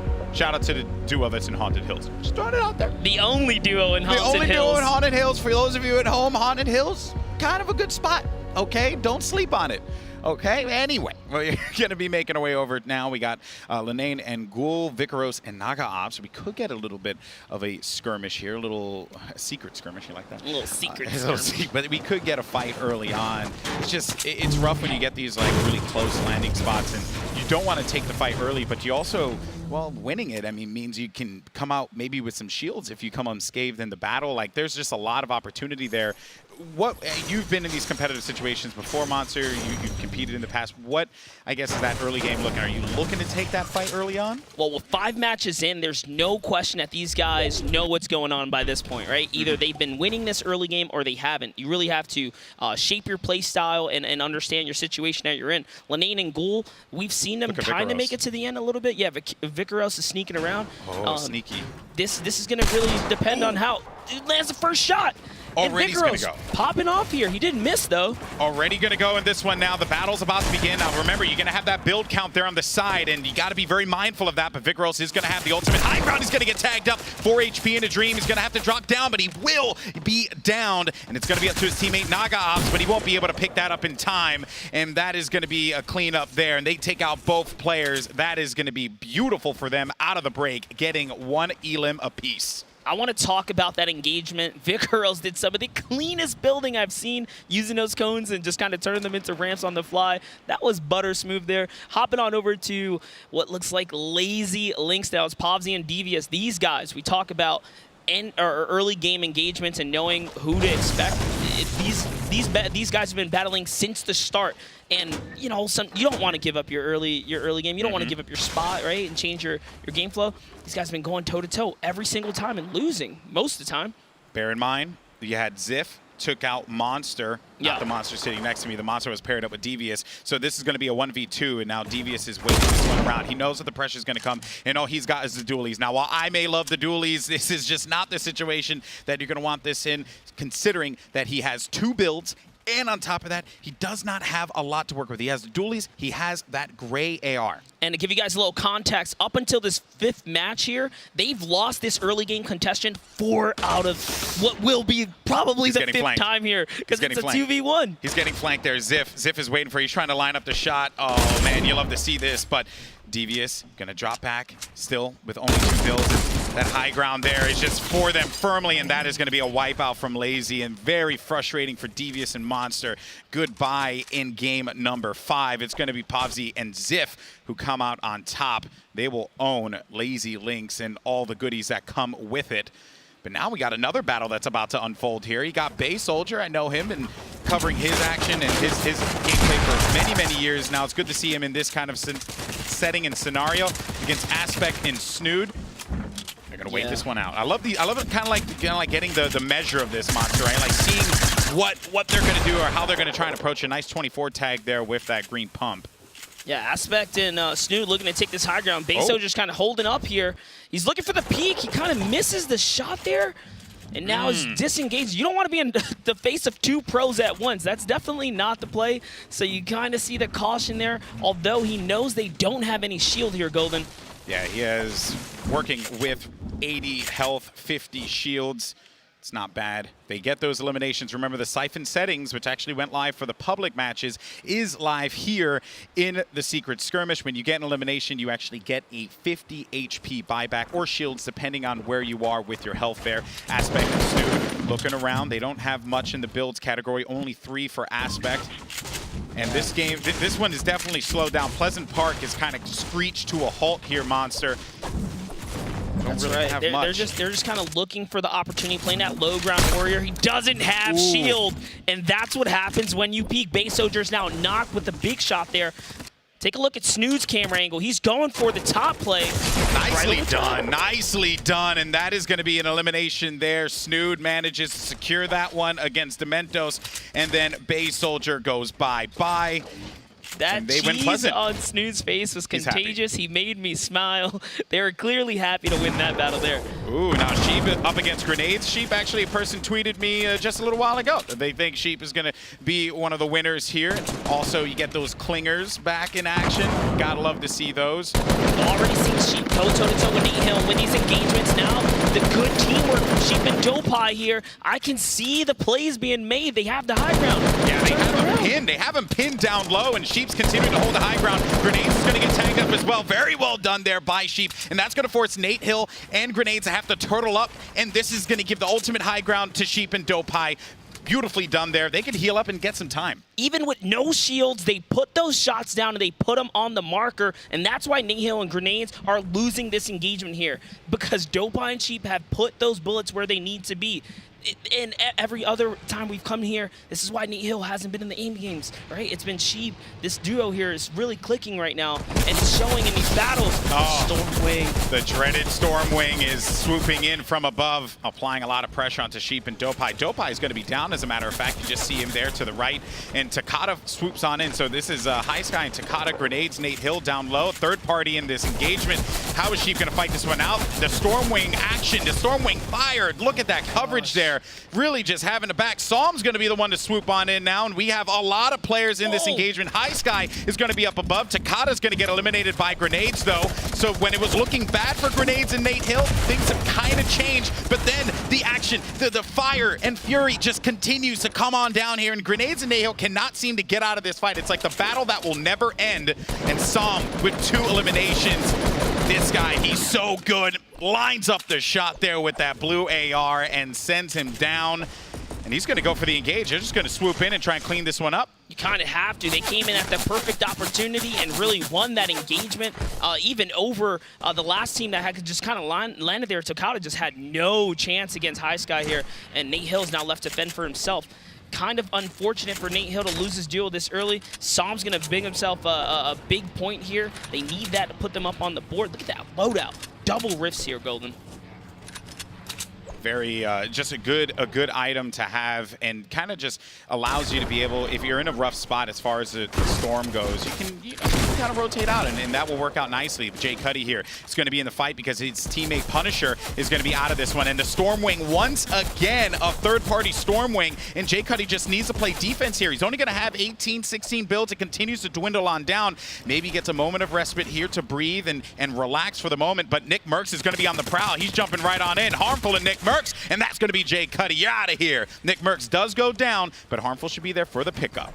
Yeah, that was a snipe coming right from the side here. That Or not. Stormwing. We haven't seen a lot of third-party Stormwing, but the confidence, I guess, is back in the air game here. They need these elims. This is what happens. You pull out the dirty plays towards the end. And that was Bowman who got the elimination on Nick Merckx. Man, that is a rough one to have to deal with, right? Tough pill to swallow, especially in this early game. And look at Vivid circling around, Vivid and Bowman. They were doing so good. Nick Merckx and Harmful kind of won that engagement. I mean, you know, kudos on him kind of disengaging, getting back to Tilted. His little hometown. He knew that there was some loot back there. Picks up that chug. It's going to bounce him right back. Take a look at Vivid and Bowman in the air here. Browsing around, looking for the next engagement to kind of hop on. And, oh, wow. So we saw Nick Merckx get sniped. It was actually a plain snipe from Bowman in the air with the heavy sniper. No wonder. He had so much health. He didn't stand a chance. Yeah, I hope it would be nice if we got that replay there. Or maybe Bowman just does something for us here and gets a nice little highlight, right? They call him Bowman clearly for a reason here then, eh? This guy, man, they make a pretty good team flying oh so high together. It's a nice little date for them, right? You know, just taking a sky stroll. Sniper damage, 525. Wow.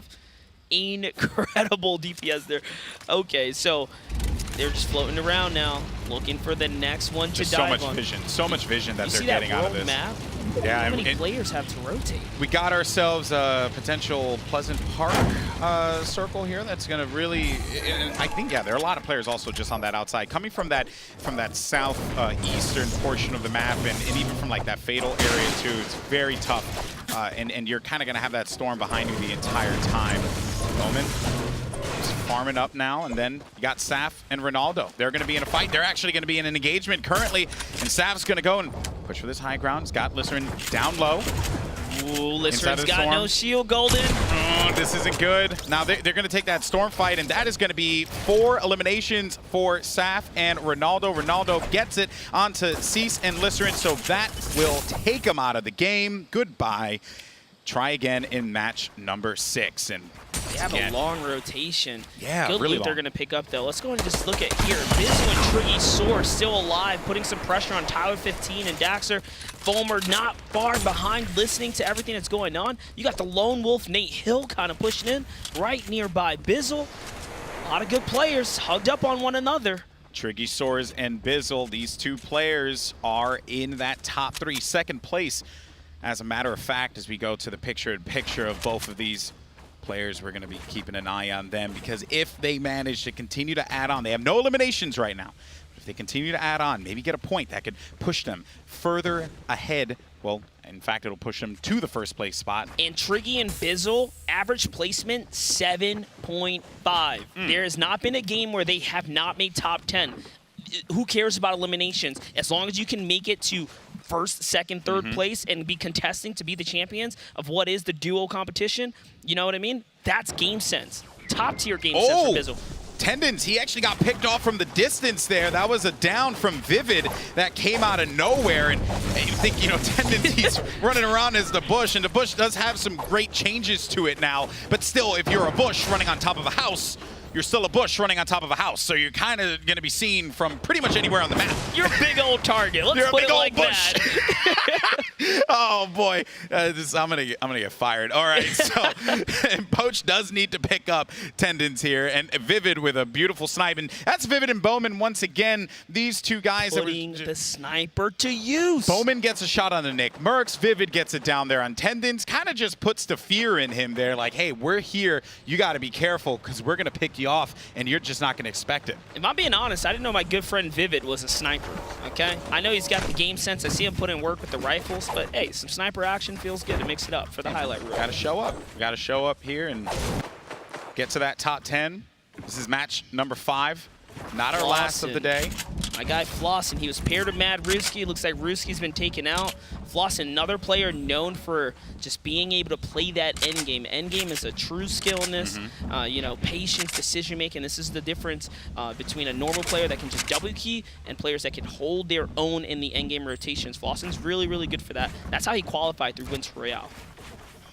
Players oftentimes think that aggression, and yes, it is important, right, to be an aggressive player, to know when to push in and go in for those fights, but you also need to be methodical. That's why a lot of players and fans do praise guys like Nick Mercs. While he is out of this one, he's an easy one to talk about, because he does have that game sense. He's been competing for such a long time, and look, as a person who does not have a stupendous shot, one thing that I can say is like, hey, I'm good at shot calling, and that is something that is a skill. That is a skill that players really shouldn't undermine. Yeah, and I mean, that's why you have a team like Bizzle and Triggy. Triggy, controller warrior, good in the playground, right? He's going to take it to you. Yeah. Bizzle, game sense god. I literally tweeted it out, one of the few, and that's why DMO and Bizzle constantly in endgame, constantly in high ground. You put a pair of, you know, just a Slayer in combo with the game sense, and you got the perfect combination, the perfect recipe for success. Yeah, I couldn't agree more. Speaking of a recipe for success,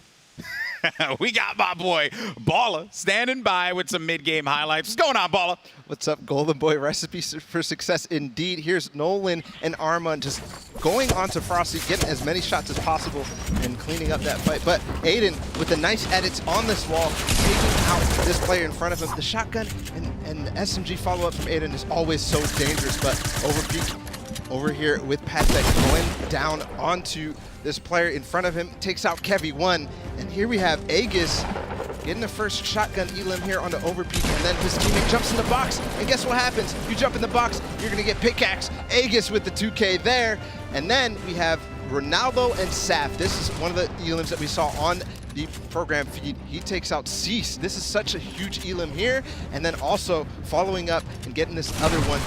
There it is. Lyrison and Cease go down. Ronaldo and Saf also get a point from that, so they're making their way to have a really good game, Golden Boy. This is going to be fantastic for them if they continue this streak. So much action.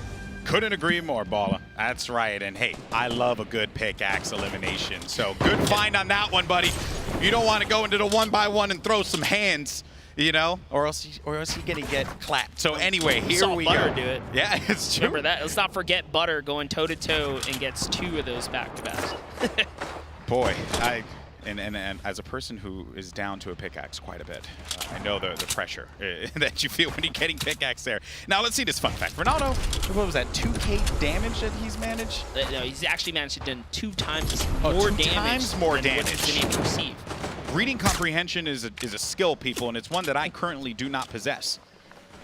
Listen, I'm the 200 IQ in the duo, brother. I was gonna say a New York public education system, but then I realized you and I were both raised in the New York public education system, so it doesn't really work out. And clearly, I'm just bad at school. Anyway, saying school kids. Moving on. Do that. Do that. 60 players left now as we get ready for the next circle in the storm to collapse. We got Bizzle and Triggy still staying alive in this one with 0 eliminations, but they play for that late game and they do it oh so well. I mean, but they are only 79 damage above the threshold. They have to put some shots on some players here. Interesting to see someone bail out of the Stormwing there. You have Anthony and Clarity raining down shots on Demo and Tfue over on the northeastern side here. Butter and Aiden. Butter is now left in defend Aiden, who's been knocked, but it's actually working out. Clarity backed off Demo and Tfue, so Aiden's probably going to get saved here. Yeah, he should be able to get picked up, and they should be getting eyes on it. Never mind. Wait, no. Clingers said otherwise. Demo and Pearl just got the elimination on Aiden and Butter.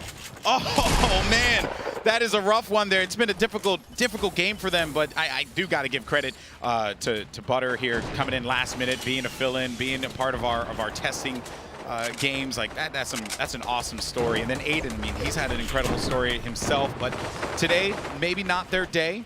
For now, though, 1 player, or 2 players whose day it certainly has been, is Tfue and Demo. Been playing very well so far. You got a lot of heavy hitters here at Pleasant Park, Monster. You take RPGs out the game, you take Stormwings out from ramming structures, and you get players like Demo and Tfue who think they can build the highest tower. All right, you want to post this on Reddit, dude? That's crazy, dude. Go for it, bro. It's okay. All right. Teach us some stuff. I like it. They built huge, intimidating towers. It's going to be interesting to see how they use these here, as Tfue is now escalating his way back up to the top here. I mean, they're center zone, so it's going to be a dominant stronghold. I think he knows that if they want first place, they need elims, and that's why they're going way up to the top, because he's going to be the eye in the sky to start taking players out here. And players that use that Rift to go, they're going to be attempting to fly away. Tfue can also get those targets in the sky. Got CBK Flame that's going to be below. High Sky, IFA. IFA we haven't really talked a lot about. Actually, that makes sense. Tfue and Demo had Spirit Metal down there. They burned it all. They made a huge base. Might as well. Well, and that's why he edited it all the way down, picked up that metal. He went for it. Smart play there. And way to use those resources to fullest potential, honestly. Saf and Ronaldo now. 6 eliminations for them. They got a lot to work with. Some traps as well. They're so close to big bonus here, Golden Boy. It's getting dangerously close for them. And when that circle starts to move even more, when the storm starts to push forward, you can see that they might try and pick up some of the stragglers. They're in a decent spot as well currently. Saf playing to seek edits, making doorways instead of windows. Now when he's feeling ready to commit, he's going to make that window and trying to put some pressure down. This is the difference right there. That's the difference in minimizing incoming damage. So Saf is going to take that heavy snipe and recognizing that, hey, maybe Saf could put it to better use.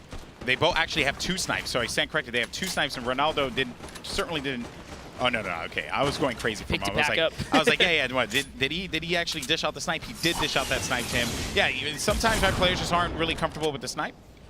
Okay, what do we have here? 45 players, moving zone. Every game, it's just been more and more guys alive. Yeah, no one wants to get taken out this early. I'm pretty sure they're leading on the storm rotation here. Triggy and Bizzle way high in the sky, as are Tfue and DMO. Looking over at the sky view, it's Sam who's coming out of nowhere, deciding to let go of the storming finally. High Sky gets taken out the sky. Demu and Tfue here now in the Rift to Go rotation. Everyone's just massively trying to cross track here. No one is safe. The new changes have made it so that the zone is close to 50% further, but you have more time in the rotation.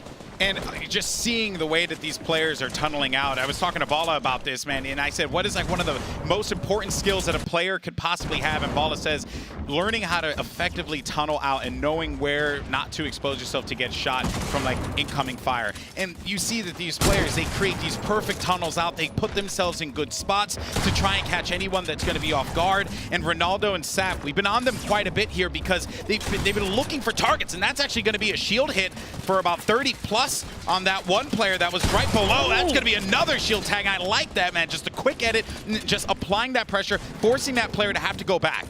Yeah, they have this entire thing mapped out already. They own all of this, so they're recycling, they're getting ahead of the zone, and then they're getting players with these edits. Bye-bye Marksman right there. They're on big bonus territory, looking to make their way to the top of the leaderboard here. That was like a trap door. It was so nice. And let's take a look at a replay now. Saf lines it up onto Vinny. Well done there. And then there was that elimination on Marksman that you had just saw on your screen, but that was just, again, like the control, right? We really got to highlight this. When people look at competitive Fortnite, they're like, oh, it's just a bunch of people building crazy looking structures. No, there is methods to the madness. You need to be able to own the wall so that this way you can properly edit out and then give yourself that angle to get that shot or that angle to rotate out of that moment. And they're doing it again right here. They own all of this. They're doubling back and forth here, making sure that they are taking good care of their layer. You step into this layer above and or on it and you're going to get punished. Oh, maybe not, Monster, because Saf actually had to do some quick edits there, and he's going to go down now. So he threw down some quick builds because he was getting the pressure that came from Zextro, and then Ronaldo moves on in, and Ronaldo gets one onto Zyron, but Poach is there for the elimination pickup. That's going to be Poach's #1. Tendons gets an elimination onto Siren as well, just as all that was going on. That's going to be the second elimination there for them. So 4 total for this squad. It counts to their big bonus too. Now looking at Poach here, they're at 5. There's only 9 players left. This next elim matters so much because it's worth a placement point. Such a huge game now. Poach and Tendons wait for the players to drop down, and they do manage to trap him in that trapdoor. Once again, you love to see it, but Tendons, he's going to go down now. Poach, can he be the hero that he needs in that situation? As he goes low, and he's getting pressured on there, tags him for some damage. That's actually going to be an elimination onto Vide. Tendons still. That was the perfect heal for Poach here. He's going to make the edit. He's going to commit. Oh, that's tags one. it for 84 white. Oh, but he gets picked off by Blue T. Now we just have 3 players left, but the victory royale goes for Zate and Blue T with 6 eliminations. They are your winners, and what a crazy, crazy endgame that was. But Blue T and Zate do the business, do the work. They come out on top in match 5. Poach was so close to landing the headshot on Da FPS, who was right in front of him. And Da FPS, here it is. Here are the final moments of this one, right? Yeah, so Poach so close to taking out the FPS, and it was Blue T that just, Blue T comes around the corner. This is from Zate's perspective now. He had that high ground. He says, Blue T, just go for it. Just go for the push. You got this one, and that's the victory royale. Expertly done by those two, getting that victory royale, and I'm looking forward to seeing where they're going to place at the end there. That was 6 eliminations total, or 7 eliminations, I want to say. If I'm being honest, that's Zate and Blue T's first game where they came and they showed up, because I was walking the floor earlier while we were kind of, getting on with the games, and they didn't have any points, so that was big for them. That's going to put them on the top 20 board without a doubt. But for Poach, so close. So close, so close. But let's go ahead and send it over to the floor. We got our winners standing by. What's going on? Hello, thank you so much, Golden Boy. I am here with our winners. We have Zate and Blue T here. Congratulations, guys. I watched the game. We didn't see too much of your gameplay throughout. Why don't you kind of walk me through your strategy in that one?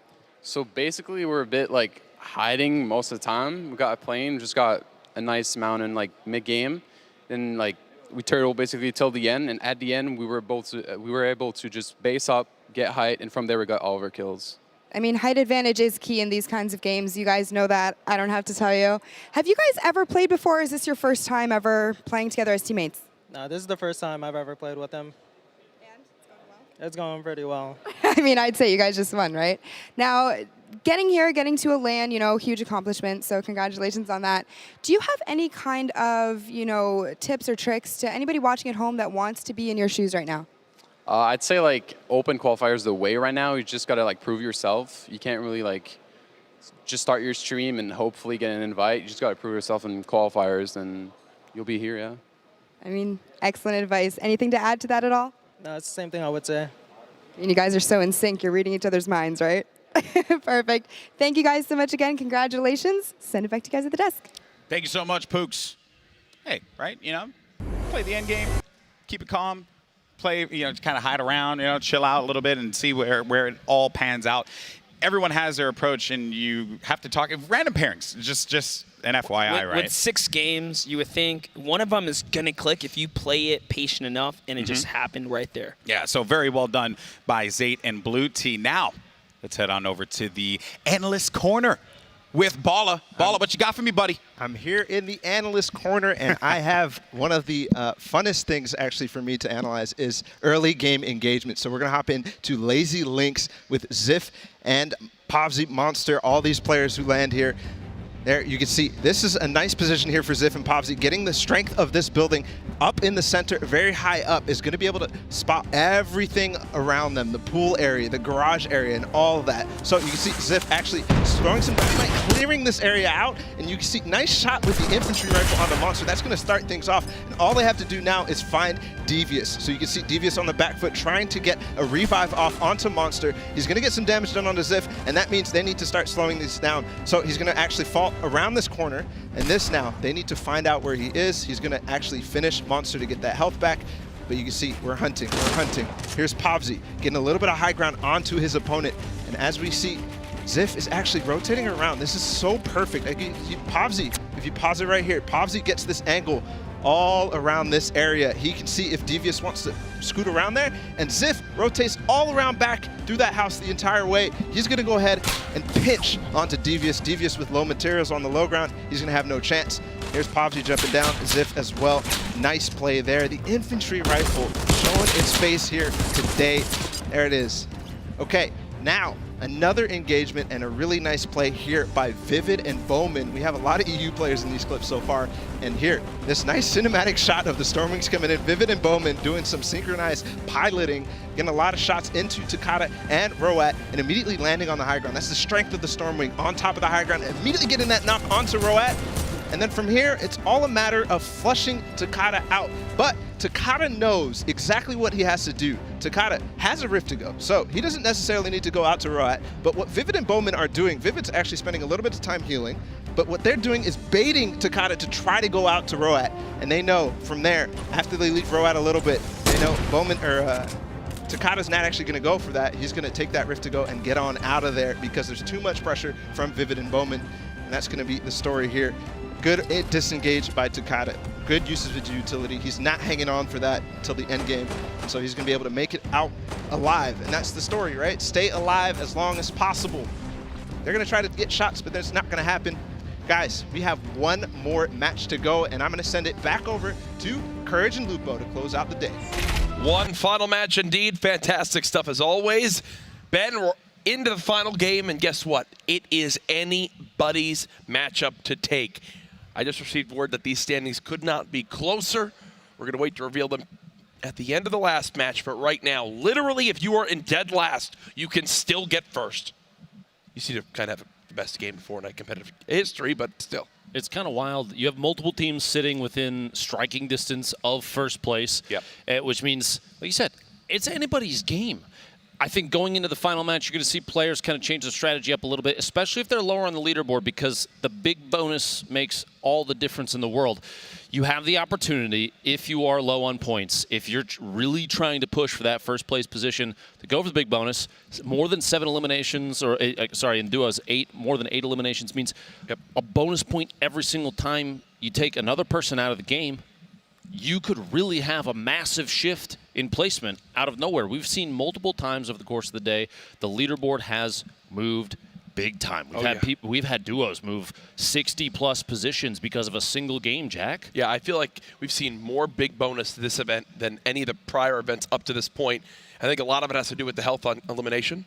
You end up getting that elim, you get your health up in those late game scenarios. You don't have time to really heal and stop and use a campfire. Now it's like, nope, you get that elim, you just keep trying, you just keep on going, and that's how people have been racking up these elims so far. We hope you've enjoyed the coverage of the Fortnite Secret Skirmish to this point. While it is the final matchup today, we have an entire day of competition tomorrow, but that one will be all about the individual play in solos. Expect to see some different names rise up there. One of those different names who we really haven't seen too much today is actually the young god Naga Ops. Let's take a look. My name is Caleb Adamich. My username is Naga Ops, and I'm from Alaska. In Alaska, there's not a lot of players. There's only like a few people at my school that actually play, but I had to make it work because my dad had found a job there. Prepare for the Secret Skirmish. I've been playing every day after school as much as I can. Sometimes I'll wake up in the mornings and play then too. I'm trying to just maximize my time and get as much Fortnite in as I can. The reason that I want to make enough money from Fortnite and make it a career is so then eventually I can donate enough money to ALS, which is a disease that my grandma passed away to last year. My grandma and me were very close and she was very supportive of me. If my grandma had seen me on stage being with the best of the best, she'd probably be very surprised. It's exciting that I'm going to be playing against like pros like Tfue, Jap, 72 Hours, and the likes of those guys. I'm also really excited to go play against these new upcomers, people that don't have as much recognition but are definitely skilled. It'd be really nice to get signed, and after I move out from high school, I'm looking forward to like joining a team or a team house, and hopefully I can pursue this as a career. Naga Ops there, playing on the main stage. A look at him in high school playing for such a great cause, and incredible to see him now on another major stage. I can't even imagine the pressure and emotion going through his mind right now. I know, for us up here, this wasn't always necessarily the position that you and I have been in every single time one of these events has come around. Yeah. Multiple skirmishes we had the opportunity to take part in, and I can tell you from my own experience, the pressure is extremely high. Yep. And so on top of that, being here in person with your competitors has got to be incredible. And somebody like that, he said he's sometimes getting up playing before school, goes and knocks out his normal day and comes home and gets back on the grind. And I'm sure his grandmother would be proud. Oh, most certainly. Now as we get ready for game number 6, getting the lobby all set on up, I see the players loading on in. But before we can get to it, obviously want to update you guys on what's on the line, where we stand, so you can see exactly how it all breaks down. Heading into game 6. 4 teams are tied at 10 points. Obviously, due to the tiebreakers, here's how they wind up breaking on down. But either way, Ben, literally anyone's game. You have to remember, too, like Jack said, Victory Royales is the first tiebreaker. You might see a team with less or more eliminations than another up there at the top. Demo, Tfue, number 1, Bizzle, Triggy Soars, number 2, Ronaldo and Saf in that 3rd place position, and Jade Truth, Thwifo taking number 4, but still, it's very tight-knit at the top. Poach and Tendance only 2 points behind. Tons of teams with 15+ eliminations. You see Bowman and Vivid, 17 eliminations, but only 5 points. I feel like that right there is a sign that they have an opportunity here. They're putting down the elims, Jack. Yep. They could pick up a Victory Royale, and they could shift all the way to the top. And like I said before, a massive shift from Blue T and Zate, based on one game alone, moved them up 27 positions to 7th place, putting all these teams within striking distance of that 1st place, Jack. And wasn't DMO and Tfue's first game a 9-point match? So if you think about it, they had game 1, 9 points. Now, 4 games later, they're at 10. That just shows that literally one pop-off performance here from anyone can move them up towards one of these top spots.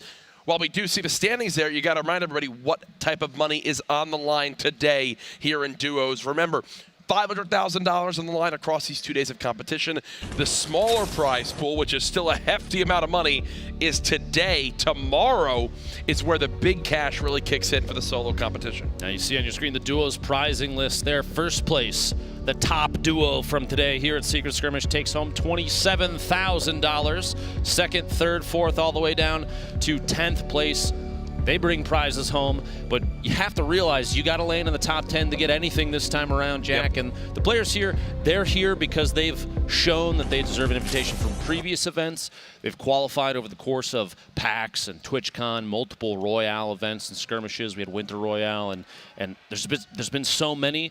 And this isn't the end of it yet, but today we have one game left for duos, Jack. One final game, and we talk about how everyone's within contention right now. One of the top 5 teams, Ronaldo and Saf, are currently actually on the floor with Kitty Plays. Hi guys, yes, I am here on the floor with Ronaldo and Saf. There's a lot of chaos going on here. These guys are ready to play that final game and finish up the day. So you guys are in 3rd place right now. What is your strategy going into the next game? Like, you are in striking distance of that victory. What are your plans right now? I think if we just keep playing like how we're playing, 2 of our games we got unlucky on our drop and we just died. But the other games, we managed to make it to end game and got like a bunch of kills, like with big bonus. So we just keep doing what we're doing. I think we'll get first. Oh, great. And for you, what is one thing that you would say to other viewers who want to get better at the game to practice in order to make it into the qualifiers and be sitting in a spot like yours? Creative and Kovacs. Creative and Kovacs. Awesome, awesome advice. And one more question. If you guys win the prize pool, what is your plan with the money? Buy V-Bucks, definitely. Using code? Code. No one's code. Whoa, you're going to deny people that. Okay, I see how it is. Well, thank you guys so much for talking to me today, and back to you guys. Thank you so much. No code. Not a smart decision. A missed opportunity there. They could have used Courage JD, but they didn't. Oh, wow. Thank you for the plug. I wasn't the one to do it, so I can't be yelled at. Either way, though, loving the action so far today. Biggest takeaways for me, been going around speaking with so many of the players. They are so happy with this update. I mean, from top to bottom, the way the game's playing for them so far, only positives from the people in the venue, and these are some of the 100 best players in the world, so it's good to hear. We've seen a lot of well-thought-out posts on Reddit and a number of tweets from a lot of these players with very well-done constructive criticism. I know that the Liquid guys are always very open about their opinions about certain things, and that kind of feedback. It is nice to see that Epic is taking that stuff to heart. 7.4 answered a lot of questions for a lot of people as far as hand cannon adjustments, rocket launcher adjustments, even turbo build was modified slightly. You've got clingers now instead of hand grenades. You have the change for the bush to suddenly bringing some items that I'm going to be honest with you, Jack. I never thought I would see a bush utilized in competitive Fortnite in the way that we already have. Just because that little buffer for survivability goes a long way. It could come down to a 1 HP shift. Keeps you in the game or back to the lobby. 9 times out of 10, when I see a bush and I have a sniper, it's just an instant headshot because they're sitting still. Now that soaks that damage, and you can at least react when you're using that bush for cover. Either way, though, loving the updates so far. I think it's safe to say Stormwings have been a little bit less potent today than some of the online broadcasts we've had. Either way, though, we thank you so much for tuning in to the Secret Skirmish today. We do have another update from Cam, though, as he's over at the analyst station to break down his predictions for Game 6. Thank you so much, Courage. I will give you some predictions for Game 6, but I'm also going to take a look at some of the plays we've saw previously. First of all, I think Tfue and Demo, I think they're going to bring it home. He's the king of clutch. They've shown in multiple circumstances they've been able to run away with it, particularly in that first match. And I think Game 6 is going to be where they're going to shine. Now, let's take a look at some of these plays. First, we're going to start out with a nice double coming out of 72 hours. You know him, you love him, he loves to plug his creator code, and right there, he plugged a nice shotgun round into Kayun, picking that up, follows it right up with another. Notice how he's always swapping back to that shotgun, not committing to a second option, and both of those really well-placed 126 to the head, picking those up. Now we're going to jump over .FPS from CLG, pick up his 4th and 5th elims. Really pressuring here. Nice drop down on the aspect, making sure special. Notice the edit right next to him. He knew the player was there ahead of time. All of his shots connecting. Incredibly well played from him and showing just how good him and Slavings have been rotating out of tilted towers and putting in a really nice amount of pressure on the rest of the map and challenging for those top 20 spots. I'm sure they're going to be able to do more, but back to you guys to call the end of the games. Sundown, your hair is so magnificent that every time I see it, makes me feel some type of way. That's all I'll say. I'm pretty jealous. I don't think I could pull that off, and the cleaning regimen for that has to be It's basically incredible. the hair Tim the Tatman wishes he had. Going into game number 6, you got to remember there are so many different faces out here right now from all across the world. One of our great members competing here today, Povsey from the EU, got a chance to catch up with him prior to the matches today.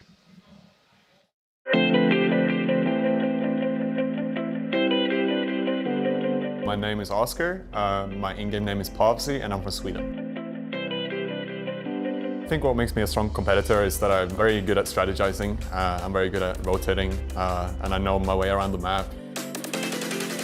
Representing EU is it's a big burden, and it puts a lot of pressure on me, because I mean, there's only 4 people out here from EU, so I know there's a lot of people from home looking at us and hoping for us to, you know, put EU on the map, so that's what I'm here to try to do. I think preparing in EU has kind of given us a slight disadvantage because coming out here and having 96 players from NA, we don't really know their playstyles because we never played against them. For me, the biggest part as to why I keep playing the game is going to competitions like this really makes everything so worth it because you meet a lot of people, you travel the world, it's crazy. It's a crazy time. A good piece of advice I could give newer players or younger players that want to make it into the competitive scene is to just keep grinding. Just grind those hours, put the time in. It's all about the grind you hear there. One big thing he noted, one of the only, I think he said 4. There are 4 EU players not knowing all the play styles of these guys from NA. It's got to be tough coming into this matchup today. It's got to throw a little bit of a spin on how you might play originally because in your own environment, and these guys play against the same people day in and day out. They start to memorize each other's patterns, so landing locations and things like that, and he's in almost a randomized environment, even 100%. More so because he has a random duo. 100%. We've got some stats for him up to this point here today. See exactly how it's all breaking on down. Again, he's with Ziff, 2,742 damage dealt, 851 damage taken, 7 elims and 3 rifle eliminations up to this point. Povsey and Ziff obviously in a stack lobby, which I believe is about to begin. Jack, the bus is gassed up. The players are loaded in. Ooh. We've got 1 game left. That's game 6 here at the Secret Skirmish. Duos competition, $100,000 on the line total for all 100 of these players. Randomly chosen duos. And we're moments away from launching. Every time I see Tifu's keyboard, that tilted and turned, it is mind-blowing for me. It is insane. Completely sideways. Whatever's comfortable for you, I guess. Here we go. 3, 2, 1. The battle bus has launched. It is time for game number 6, our final matchup of the night. Going into this a northwest to southeast, completely basically down the middle of the map, cutting it diagonally. The spread here is going to be pretty even. No corner is too far, no POI. Kind of out of contention. Going into game 6, Jack, with such a tight spread between the top, we'll say 7, 10 teams probably. How do you play it? What's the call? Do you play aggressive? Do you get those early game eliminations and try and push even 1 or 2 points out? Or are you going to play slow and go for the victory royale? I go for a normal style, and it sounds cliche, but here's why. A lot of these guys who popped off and had these monster games, it's not because they're getting 6 eliminations off the break or W keying mid-game. It's because they're getting to the later points of the game when there's 60 players left in this lobby and doing a fantastic job of just peeking their heads out and farming eliminations to move them up into those points. You see the little fun fact there about Tifu's damage dealt, damage taken. Pretty impressive stuff as they have solo claimed Frosty Flights, and people know this is where Tifu lands. Looks like no one wants to challenge him early on. This is a pretty solid shift, too, from, if you recall, back in the day before this season started up and we had the Glacier collide with the map. That southeast corner was kind of the go-to. It was a really highly concentrated material drop. There were a lot of chests. Loot was abundant. But the change, I think, because Storm Wings are so important now for early to mid-game rotation, Frosty Flights is probably one of the best drops on the map. We have Sheep, Dopai here, the southwest side at Happy Hamlet, applying early game pressure to Pearl, and Pearl is literally trying to crawl away here. Anything he can do to stay alive. Just barely picked up a pump shotgun, it sounded like, for those jump shots there from Dopai, and Sheep going to secure the first 2 eliminations for this duo. Yep. That crossbow, come on, pick it up, boys, go back for it. You could just tell they knew exactly how weak he was. It's so key to communicate and know they've got the advantage. And it's also weird because in that situation, you're not really thinking, let's push him before he can heal. You're more thinking, let's push him before another team can get involved, right? And here's an example of that. As Anthony and Clarity are nearby, you can tell Anthony's already taken a ton of damage to drop down to just 14 HP. But it's that mindset. Get aggressive before these two can come and shoot us in the back while we're in this fight. Even if they're not pushing for early game eliminations, going for aggressive drops, like you said, those even just 1 or 2 elims can kind of mean the difference between a single, no points and a single point. And with how close the spread on the leaderboard is, that could be big.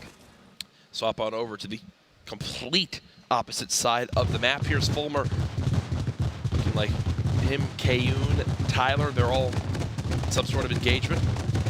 Rockets going on off, just breaking down a little bit of the structure that they're stood on top of. His teammate Daxter, quite weak so far, below 100 HP. Gonna have to keep that in mind. Infantry rifle in hand. With right now, actually, Fulmer's rocking one of the new skins that just came out today, too. Thing's a beaut. Thing is a beaut. 13 builds, 175 total HP and shield combined there. Kayun and his teammate kind of have just, they're zoning him out at this point. Daxor, 79 HP. He does have the Rift to go in case things get kind of scary. And one of the locations they may rotate away to be retail, but we're over here at Salty Springs, the bottom of the treehouse, and the pump shot. Aiden and Butter already knocked out very early. Saw him securing another elimination. Another team rolling in right now, too. Ronan to the northeast, pushing over to what appears to be his teammate in that far east side building. 2 elims for Psalm and Hot Sky. 110 damage dealt. Not a single point of damage taken yet for Psalm. I've been bouncing around a little bit, but is that the first time they didn't land tilted today, or have they started going? Did they go away from that in the last couple of games? I believe, that is in fact, Jack, the first time. They've hit tilted every single time. I think we say every once in a while, we expect players to kind of change up the strat, and this time Aiden Butter did, and it didn't pay off. Did not pay off. Looking back on it now, obviously hindsight's 2020, but would you kind of be in that position where you say, we probably should have gotten tilted because that's what we're used to? It's so tough. You got to be real with yourself in those scenarios. Tilted wasn't getting them a ton of stuff done. Obviously, it worked for them in some small ways, but it was never enough. They tried to see it, didn't wind up working out. As we see here, Psalm and High Sky trying to just push out this elimination on the Ronin. We mentioned when you get aggressive, you want to get that elim before third party, before another team can get involved. And just like that, they're now being shot at from the retail side of this build. Still with another stink in hand. Want to see if they're going to use this. They can't seem to find him, and Aegis still being a nuisance as well. Ronan, completely disappeared underneath in the bottom of that little watchtower, taking the opportunity to pop a couple bandages and some HP back. His teammate spread completely, also in a box, both of them very low.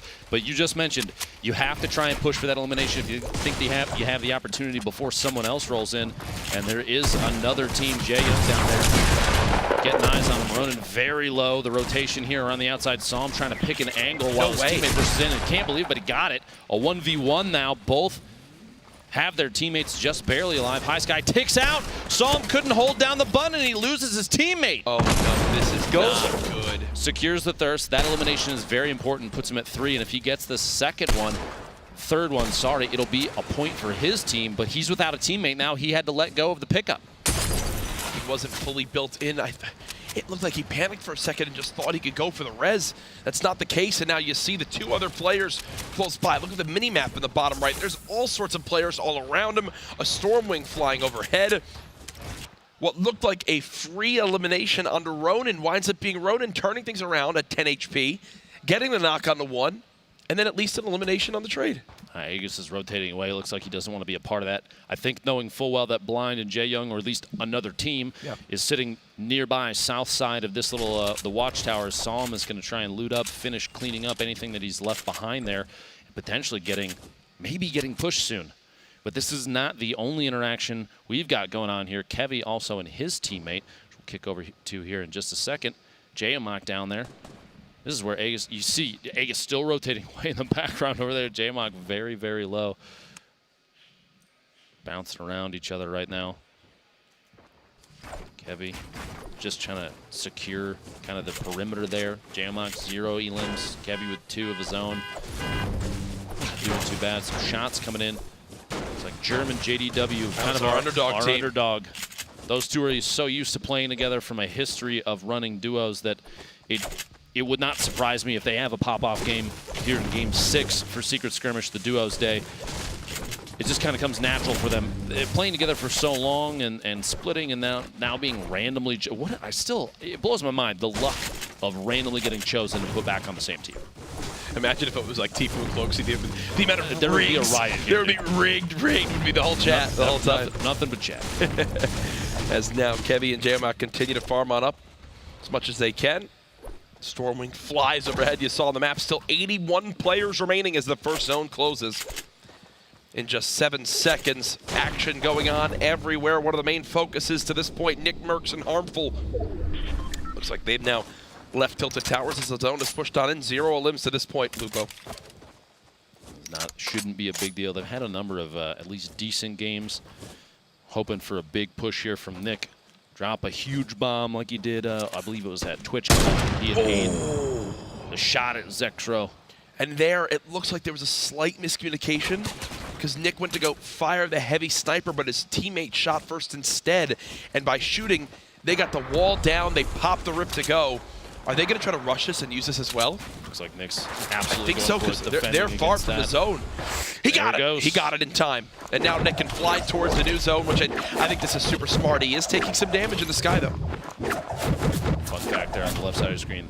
And Nick and Harmful are averaging 5 elims a match right now, which is huge. Zexro very low up top, and neither of them, Harmful and Nick, could land that drop up rocket launcher. Zexro. Nope. No luck. A Chug Jug, though, a full shield. Nick's going to pop that real quick. Harmful picking up the Chug, and we may see him use that as well, potentially. Nope. They're opting to pop the Chug on Nick. Yep. Honestly, probably not a bad idea. The use time of that Chug Jug puts you in such a bad position. Exactly. You have to use it. Oh, my God. He had to stop. Ifa and Schmeck spotted him. He was about 3/4 of the way done with that. Had to quickly stop and play his life. Still 80 players left. They're not in the zone as of yet. Fights going on all across the map as we'll continue to update you guys on where exactly all your favorite players stand. Remember, last match tonight, we will know the winners of the duos competition here at the Secret Skirmish at the end of this game. Tomorrow, all solos all day. We've noticed Ifa has literally been dealing damage like crazy all game, but no eliminations yet. 500+ damage dealt, 31 taken, 0 elims. Which, by the way, Dopai and Sheep are the only duos team right now with 4 or more elims. That's a point for them. Nobody else has reached that point just yet. Jaemok and Kevy still alive, starting to box up next to their opponents, and you're going to see here, Jaemok might go. We've seen Jaemok hit flicks all day. Yep. If you watch the stream at all, one of the fastest flicks I've seen from any player. It would not surprise me to see him do something similar right here in just a second. Especially that legendary pump shotgun. It can hit like a bus. 220 max damage up close if you hit everything. Get a full crit there. He's going to need it to hit like a truck right now when you look at how much health he has compared to Devious and Monster. Across the bridge, you see Ghoul alongside his teammate. Jaemok just trying to see what he can do with just 53 health. Such a low position of HP to be in right now with 2 players above 100 HP in front of him. Looks like Kevy was able to apply a little bit of pressure, got some taps on Monster, but he's going to pop Minius and top back off at 150. Devious and Skull trying to look for an opportunity. They don't know that Jaemok is low, but like the attempt, the shot through, quickly editing a window to take an opportunity through Jaemok's window and can't land it. Kevy applying pressure from above and does get hit, which means pressure might shift here. Jaemok and Kevy might have to pull back in just a second, which might mean Devious and Monster have an opportunity to push. Depends on whether or not they heard the shield break on Kevy. That sound, it's audible to these guys, and they'll know that it happened. You may see aggressive play here from Devious and Monster in just a second. They have combined under 150 HP for Geomach and Kevy. An abysmal spot to be in. Keep in mind, though, the 50 health on elimination, which can be so key in this matchup. Monster and Devious just taking their time. They're in no rush. You hear the rifts being used all around. This zone about to finish closing in the next few seconds. As we'll wait and see exactly where it'll rotate to next. Storm Surge still going on. And they're only 34 damage ahead, so Monster and Devious have to keep watching this. You gotta be careful. If someone else does just enough to pass them, that damage threshold will shift. The player goes down. You see some pressure have to happen. 6 clingers, 198 medium ammo, 21 shotgun shells, 2 minis. There's a team that just rifted from Wailing Woods. They are just now flying in from Wailing Woods, which is just absolutely nuts. Here's Blue T and Zate. Blue T not on the high ground, 138 HP to his name right now, 70 builds still left. They're gonna have to reset for a moment. As you can see, Zate was very low on HP. It would not surprise me to see Blue T drop a full shield here in just a second for his teammate, and there it is. Any opportunity to get it looks like they swapped. So I was wondering why he didn't finish using his big shield. It was because Zate called out and said, no, I've got a slurp for you. He drops a slurp for Blue T. They are falling on down right now. Legetian down low, gets eliminated. There's the little health buff for Zate and crew. See, that's the first elimination for this duo. Teammate still all the way up top, has the high ground, but there's no opportunity to push down and try and get the pickup or push for a knockdown on either one of these players, Zate or Blue T. So kind of sacrificing his teammate. Landjock's going to have to look for a rotation away or maybe get aggressive. It would surprise me at this point if Landjock chose to push on this, but he's got no mobility in his inventory, no launch pad, no rift to go. He's going to have to wait for these guys to roll away from him unless he wants to take a big risk and push down on top of Blue T in the middle of this, and that may or may not be what he does. We'll have to see here in just a second. He's rotating away, just kind of keeping his eye on him. Maybe sneak ahead as they rotate southeast. They don't have a long way to go, but they still have a way to go, and Landjock's going to have to rotate out into the storm, take a little bit of damage, but anything to keep himself alive over sacrificing the game. This game 6 here, the last game of the duos. Landjock gets lasered by Blue T on the rotation in and gets caught off guard. Blue T secures that one. The second elim, they're able to secure both those. That was like 150 damage in a matter of moments, but we Almost are about instantly. on the way to our third zone here. It's time for a little mid-game update from the man himself, Sundown. Thank you so much. Courage here with the last Sundown rundown. We're going to take a peek of Chap and Cloakzy, 2 favorites early. You got to be able to execute on your 1v2s. That's what this is right here. A fantastic hot swap from Chap, making sure he's putting out that max damage. You see Cloakzy firing for him the whole time. High Sky and Som. We caught Som's really good 1v2. Here's High Sky making sure he's capitalizing on Butters and Aiden, executing on that push. Sheep, one-man wrecking crew early, putting all those shots down on Clarity, earning himself 3 elims, so him and Dofi going in with a point back into the game. Thank you, Sundown. Another incredible rundown. I like that name right there. The Sundown rundown. I think that's going to be a thing. Yeah. Dwight and J-Truth, I had the opportunity to talk to them earlier, and here they are. Barely hanging on, 8 HP, 50 shield, and the Clingers coming out, going to push him out of the box. He was right there with his teammate J-Truth, but they have to rotate, kind of split from each other a little bit. Thwyfo still up top as Chap and Cloak are moving in on Dopai. The 2v1 out of nowhere. That stink grenade causing some zoning issues there. Thwyfo's going to try and move up. Stink's going to keep him back. And Chap and Cloak trying to just claim the pinch on Dopai right now. They want this elim. They're hungry. Chap getting every bit of materials he can get. They know Dopai's nearby. It looks like it's time for him to make a move. Spraying down the wall. Dopai, we know he has no shields. I don't know exactly what information Chap has to this point. That's a huge tag, and there he goes. Cleaned on up. 3 eliminations now between Chap and Cloakzy. 1 away from earning themselves a point. The timing on that was actually extremely impressive. I don't know if you noticed, but Cloak was shooting down from above. They claimed ownership of technically both walls because Chap was just spamming the first one down. Cloak was above. A pinch like that, it doesn't matter how fast you're turbo building and how, what your DPI is on your mouse, you can't outbuild that. Now, I believe Cloakzy and Chap were in 14th place at 3 points. So, again, a team that is absolutely within arm's reach of earning themselves a top spot today. J-Truth and Thwyfo Ooh, nearly cracking him with that heavy sniper shot. Will pop the mini in time for the slurp to tick over 150 health. Nicely done by them. As you hear that, that means a storm surge has begun again. They are well ahead of the damage threshold. Your bottom right, though, Tfue, Demo, the stars from game 1 of the day. A single elim and Demo goes down. The knock. Tfue's going to try and edit the floor out and try and drop his teammate down in, try and get the res. The revive here, very important if they want to stay on top of this.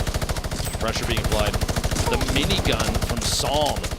It might prevent Tfue entirely, and it does from picking Demo back up.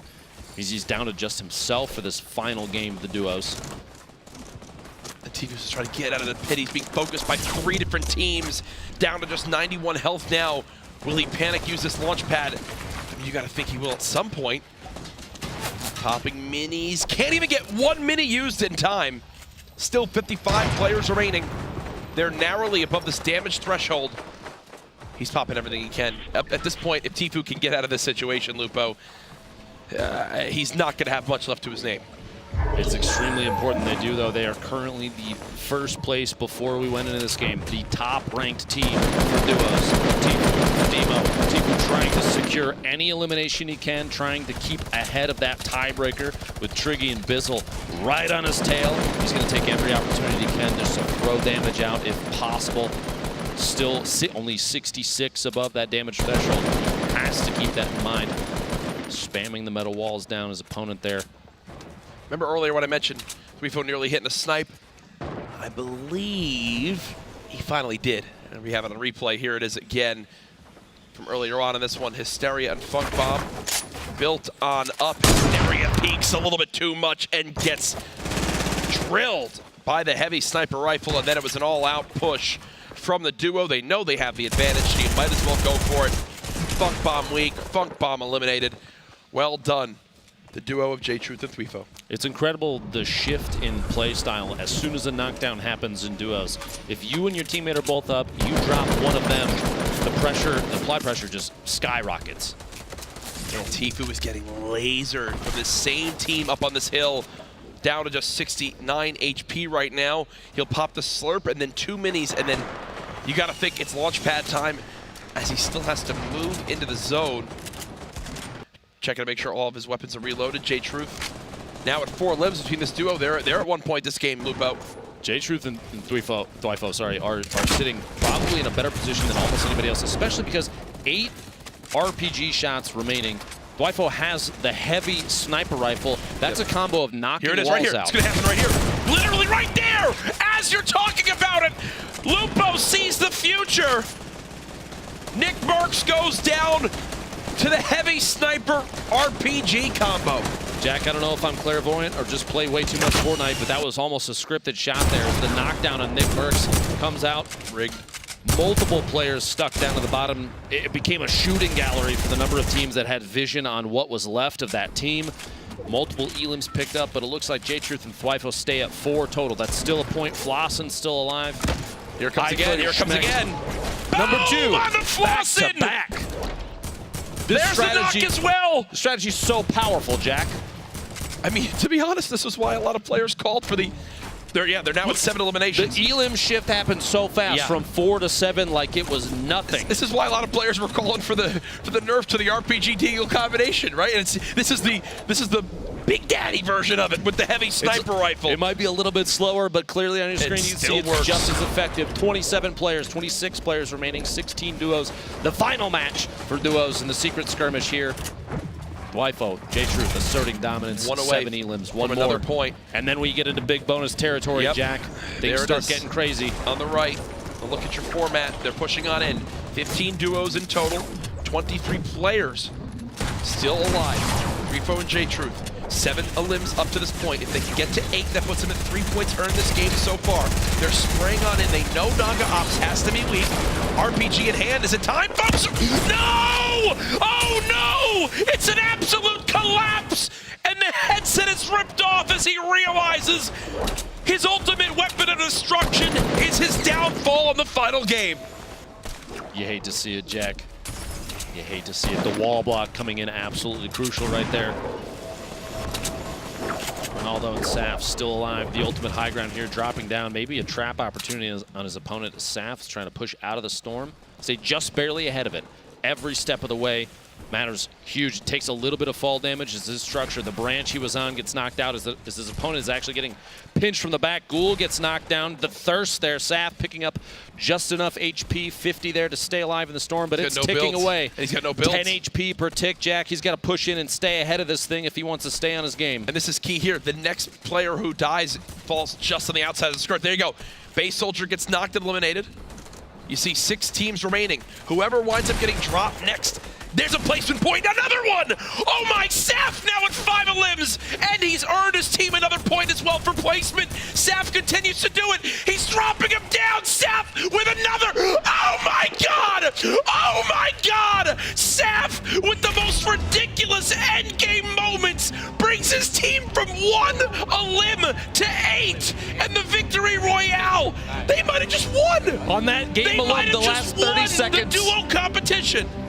The last 30 seconds of the final match may have literally shifted them to first place and $27,000, Jack. I don't know if I'm out of breath from the gameplay or because I'm overweight, but here it is again. Saf spraying, knocking players down. The shots on Dementos on the drop-in, the fall damage eliminates him, but it counts for Saf. Every single shot in these last moments mattered, Jack. Every single shot. That was one of the most clutch final moments I've ever seen when casting Fortnite. Oh my goodness. Whew. I got a little lightheaded there for a moment. That just blew me away. They were in contention, they were top 10. And I think because of that pop-off, they just won it all. Because of Saf's, what you just saw right there. What did I talk about? They're right there, right on the cusp, and then boom. Big bonus, victory royale. I mean, we're going to take a look at the standings, but I think they just did it. I think they actually just did it.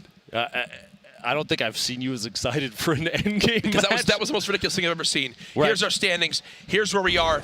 There's probably a reason I freaked out. And yeah, it's because Saf just clutched up and put his team on top to dethrone Tfue and Demo to take the top spot. They will be your duo champions here at the Secret Skirmish. The only team to drop 30+ eliminations, a lead of 4 points, which in a format like this is absolutely massive, Jack. That big bonus, oh my gosh. There they are, walking towards the backstage to hear their thoughts on the victory. Congratulations. I can't believe what I just saw. Can't believe what I just saw. Absolutely ridiculous. The number of clutch plays. We saw a Rocket end up biting back and take J-Truth out of it. We saw a number of players in such clutch positions end up getting overpowered, overwhelmed. And we will hear from them in just moments. Good job, guys. Jesus. Here they come backstage to speak with Kitty Plays, who gets to hear from our champions. My heart's still racing from that, Lupo. I cannot believe what just occurred, man. You'll have to take a nap when this is all done, bud. Yeah, I cannot believe what just happened. Kitty Plays, you see there, ready to go with our champions from the duo competition. Hey guys, I was not expecting to be interviewing you guys so close together. Congratulations, you just won $27,000, taking the entire random duos competition. First of all, not being paired up with your partners, if you guys proved yourselves at TwitchCon, how did it feel playing with a new partner? Honestly, I felt really lucky getting Saf, because Saf is a really good player. He made a lot of good calls there, played like crazy, got a bunch of kills, clutch up at the end. So I'm grateful for having Saf as my partner. Yeah, you guys did absolutely amazing. I saw you blanketing the top and then you down below getting all those incredible shotgun kills. So what are you looking forward to in the future? Are you guys going to be playing together at all, do you think? I got Zayt, so no. Okay, so here we got a few of your guys' replays. Talk me through what happened. I don't know, we just got a bunch of kills mid-round. Then last game, we were hyped and just got lucky and won. Awesome. Can you tell me what you guys were thinking through this? Again, like I said before, our play style of like playing till the end game, playing high ground, looking for picks, rotating in early, all that kind of just worked out. Everything like, I guess like the puzzles, all the pieces fit together, and everything's lined up. We got the win. Yeah, you guys got 2 victory royales. Congratulations on the win today, amounting so many points, so many big bonuses. You guys played absolutely amazing. And what are you going to spend your money on? I know I asked him last time, but I know V-Bucks, but what are you going to be spending the prize pool on? V-Bucks, Uber Eats, probably. That's it. Great. That was a nice plug for them. Well, thank you guys so much. Congratulations on winning, and back to you guys. Fantastic stuff. What a final moment. Again, still in shock from that, taking home the top spot. And guess what? You're going to be able to order a lot of Uber Eats with the money that they just won today. Now, speaking of prizing there, we want to take a look at the entire standing list with what each duo took home from this duos competition. 6 matches. There you go, right at the top, Ronaldo and Saf, $27,000 richer. But that's not the only duo. Come away with some prizing today. J-Truth and Thwifo, $17,000. Tfue pushing even more into his prize pocket, $13,000 split with him and his teammate, Themo, this time around. Bizzle, Triggy, Poach and Tendence, Hartful and Nick Merckx, Blue T's 8, Anthony and Clarity, Cease and Lyrison, Bowman and Vivid. Your top 10 duos there, Jack. Brilliant performances from everyone on the list. The crazy thing is, you thought you saw intensity and excitement today. Well, guess what? Tomorrow's a whole new day of 6 more matches. Tomorrow will be solos as well. The prize pool amplified even more. What is it? $400,000. $400,000 tomorrow on the line in just the solos competition. Ben, I've got to ask your biggest takeaways from day number 1. It was interesting to see randomly chosen duos play so well together. The chemistry between these players is absolutely impressive. I had the opportunity to highlight a couple plays that I never thought I would see from 2 teammates who have never played together. We saw that multiple times today. Yeah. On top of that, the changes for 7.4 have really made some variety in the way that play styles have evolved. Now, I will say this. I literally was able to call the heavy sniper shot into Rocket multiple times. The second that happened, it was like I was reading their minds, or like you said, I've no-lifed Fortnite so hard that I dream about it. Either way, the plays happened almost as we called them, and it's nice to see that, you know, we have some variety. Yes. We've got some change-ups here. The planes are not absolutely dominating the game in ways that they have previously. You can't smash people out of their 1x1s anymore. Good luck out there. But you still see there's go-tos. Yes. And there are strategies that these players will still fall back onto because they're so powerful. And you don't see this kind of play. Yeah, I'll say this multiple times every time we get the chance. You don't see this kind of play in public matches. Nope. You only see this from competitive Fortnite players, and it shows why they're at the top, Jack. Oh, for sure. Awesome, awesome update indeed. Absolutely loved casting today. Ben and I will be back tomorrow, but guess what? We're not the only ones on this team, as you know, to say a final goodbye for day number 1. We have the whole squad with Golden Boy on the floor. Hey, thank you so much, Courage Lupo. What a conclusion there. Congratulations to Ronaldo and Saf. I said it on Twitter. I'll say it again. Saf, I want to be you when I grow up, buddy. I'm serious. Anyway, congratulations. They are your duo champions, but we still have plenty more Fortnite action left because tomorrow we're going to have the solos competition where we're going to be giving away the remainder of our $500,000 prize pool. So make sure you join us at 1:30 p.m. Pacific time. We'll see you then.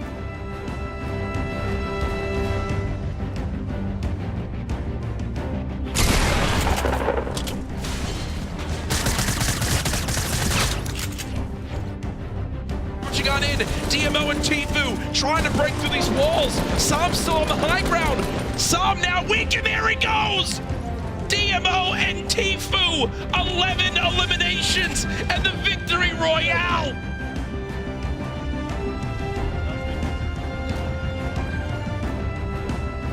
Pushing and getting that clean pump shot on him. I think we're just about to see this, and boom. There it is. Oh my gosh, congratulations to Bizzle, the teammate of Demo.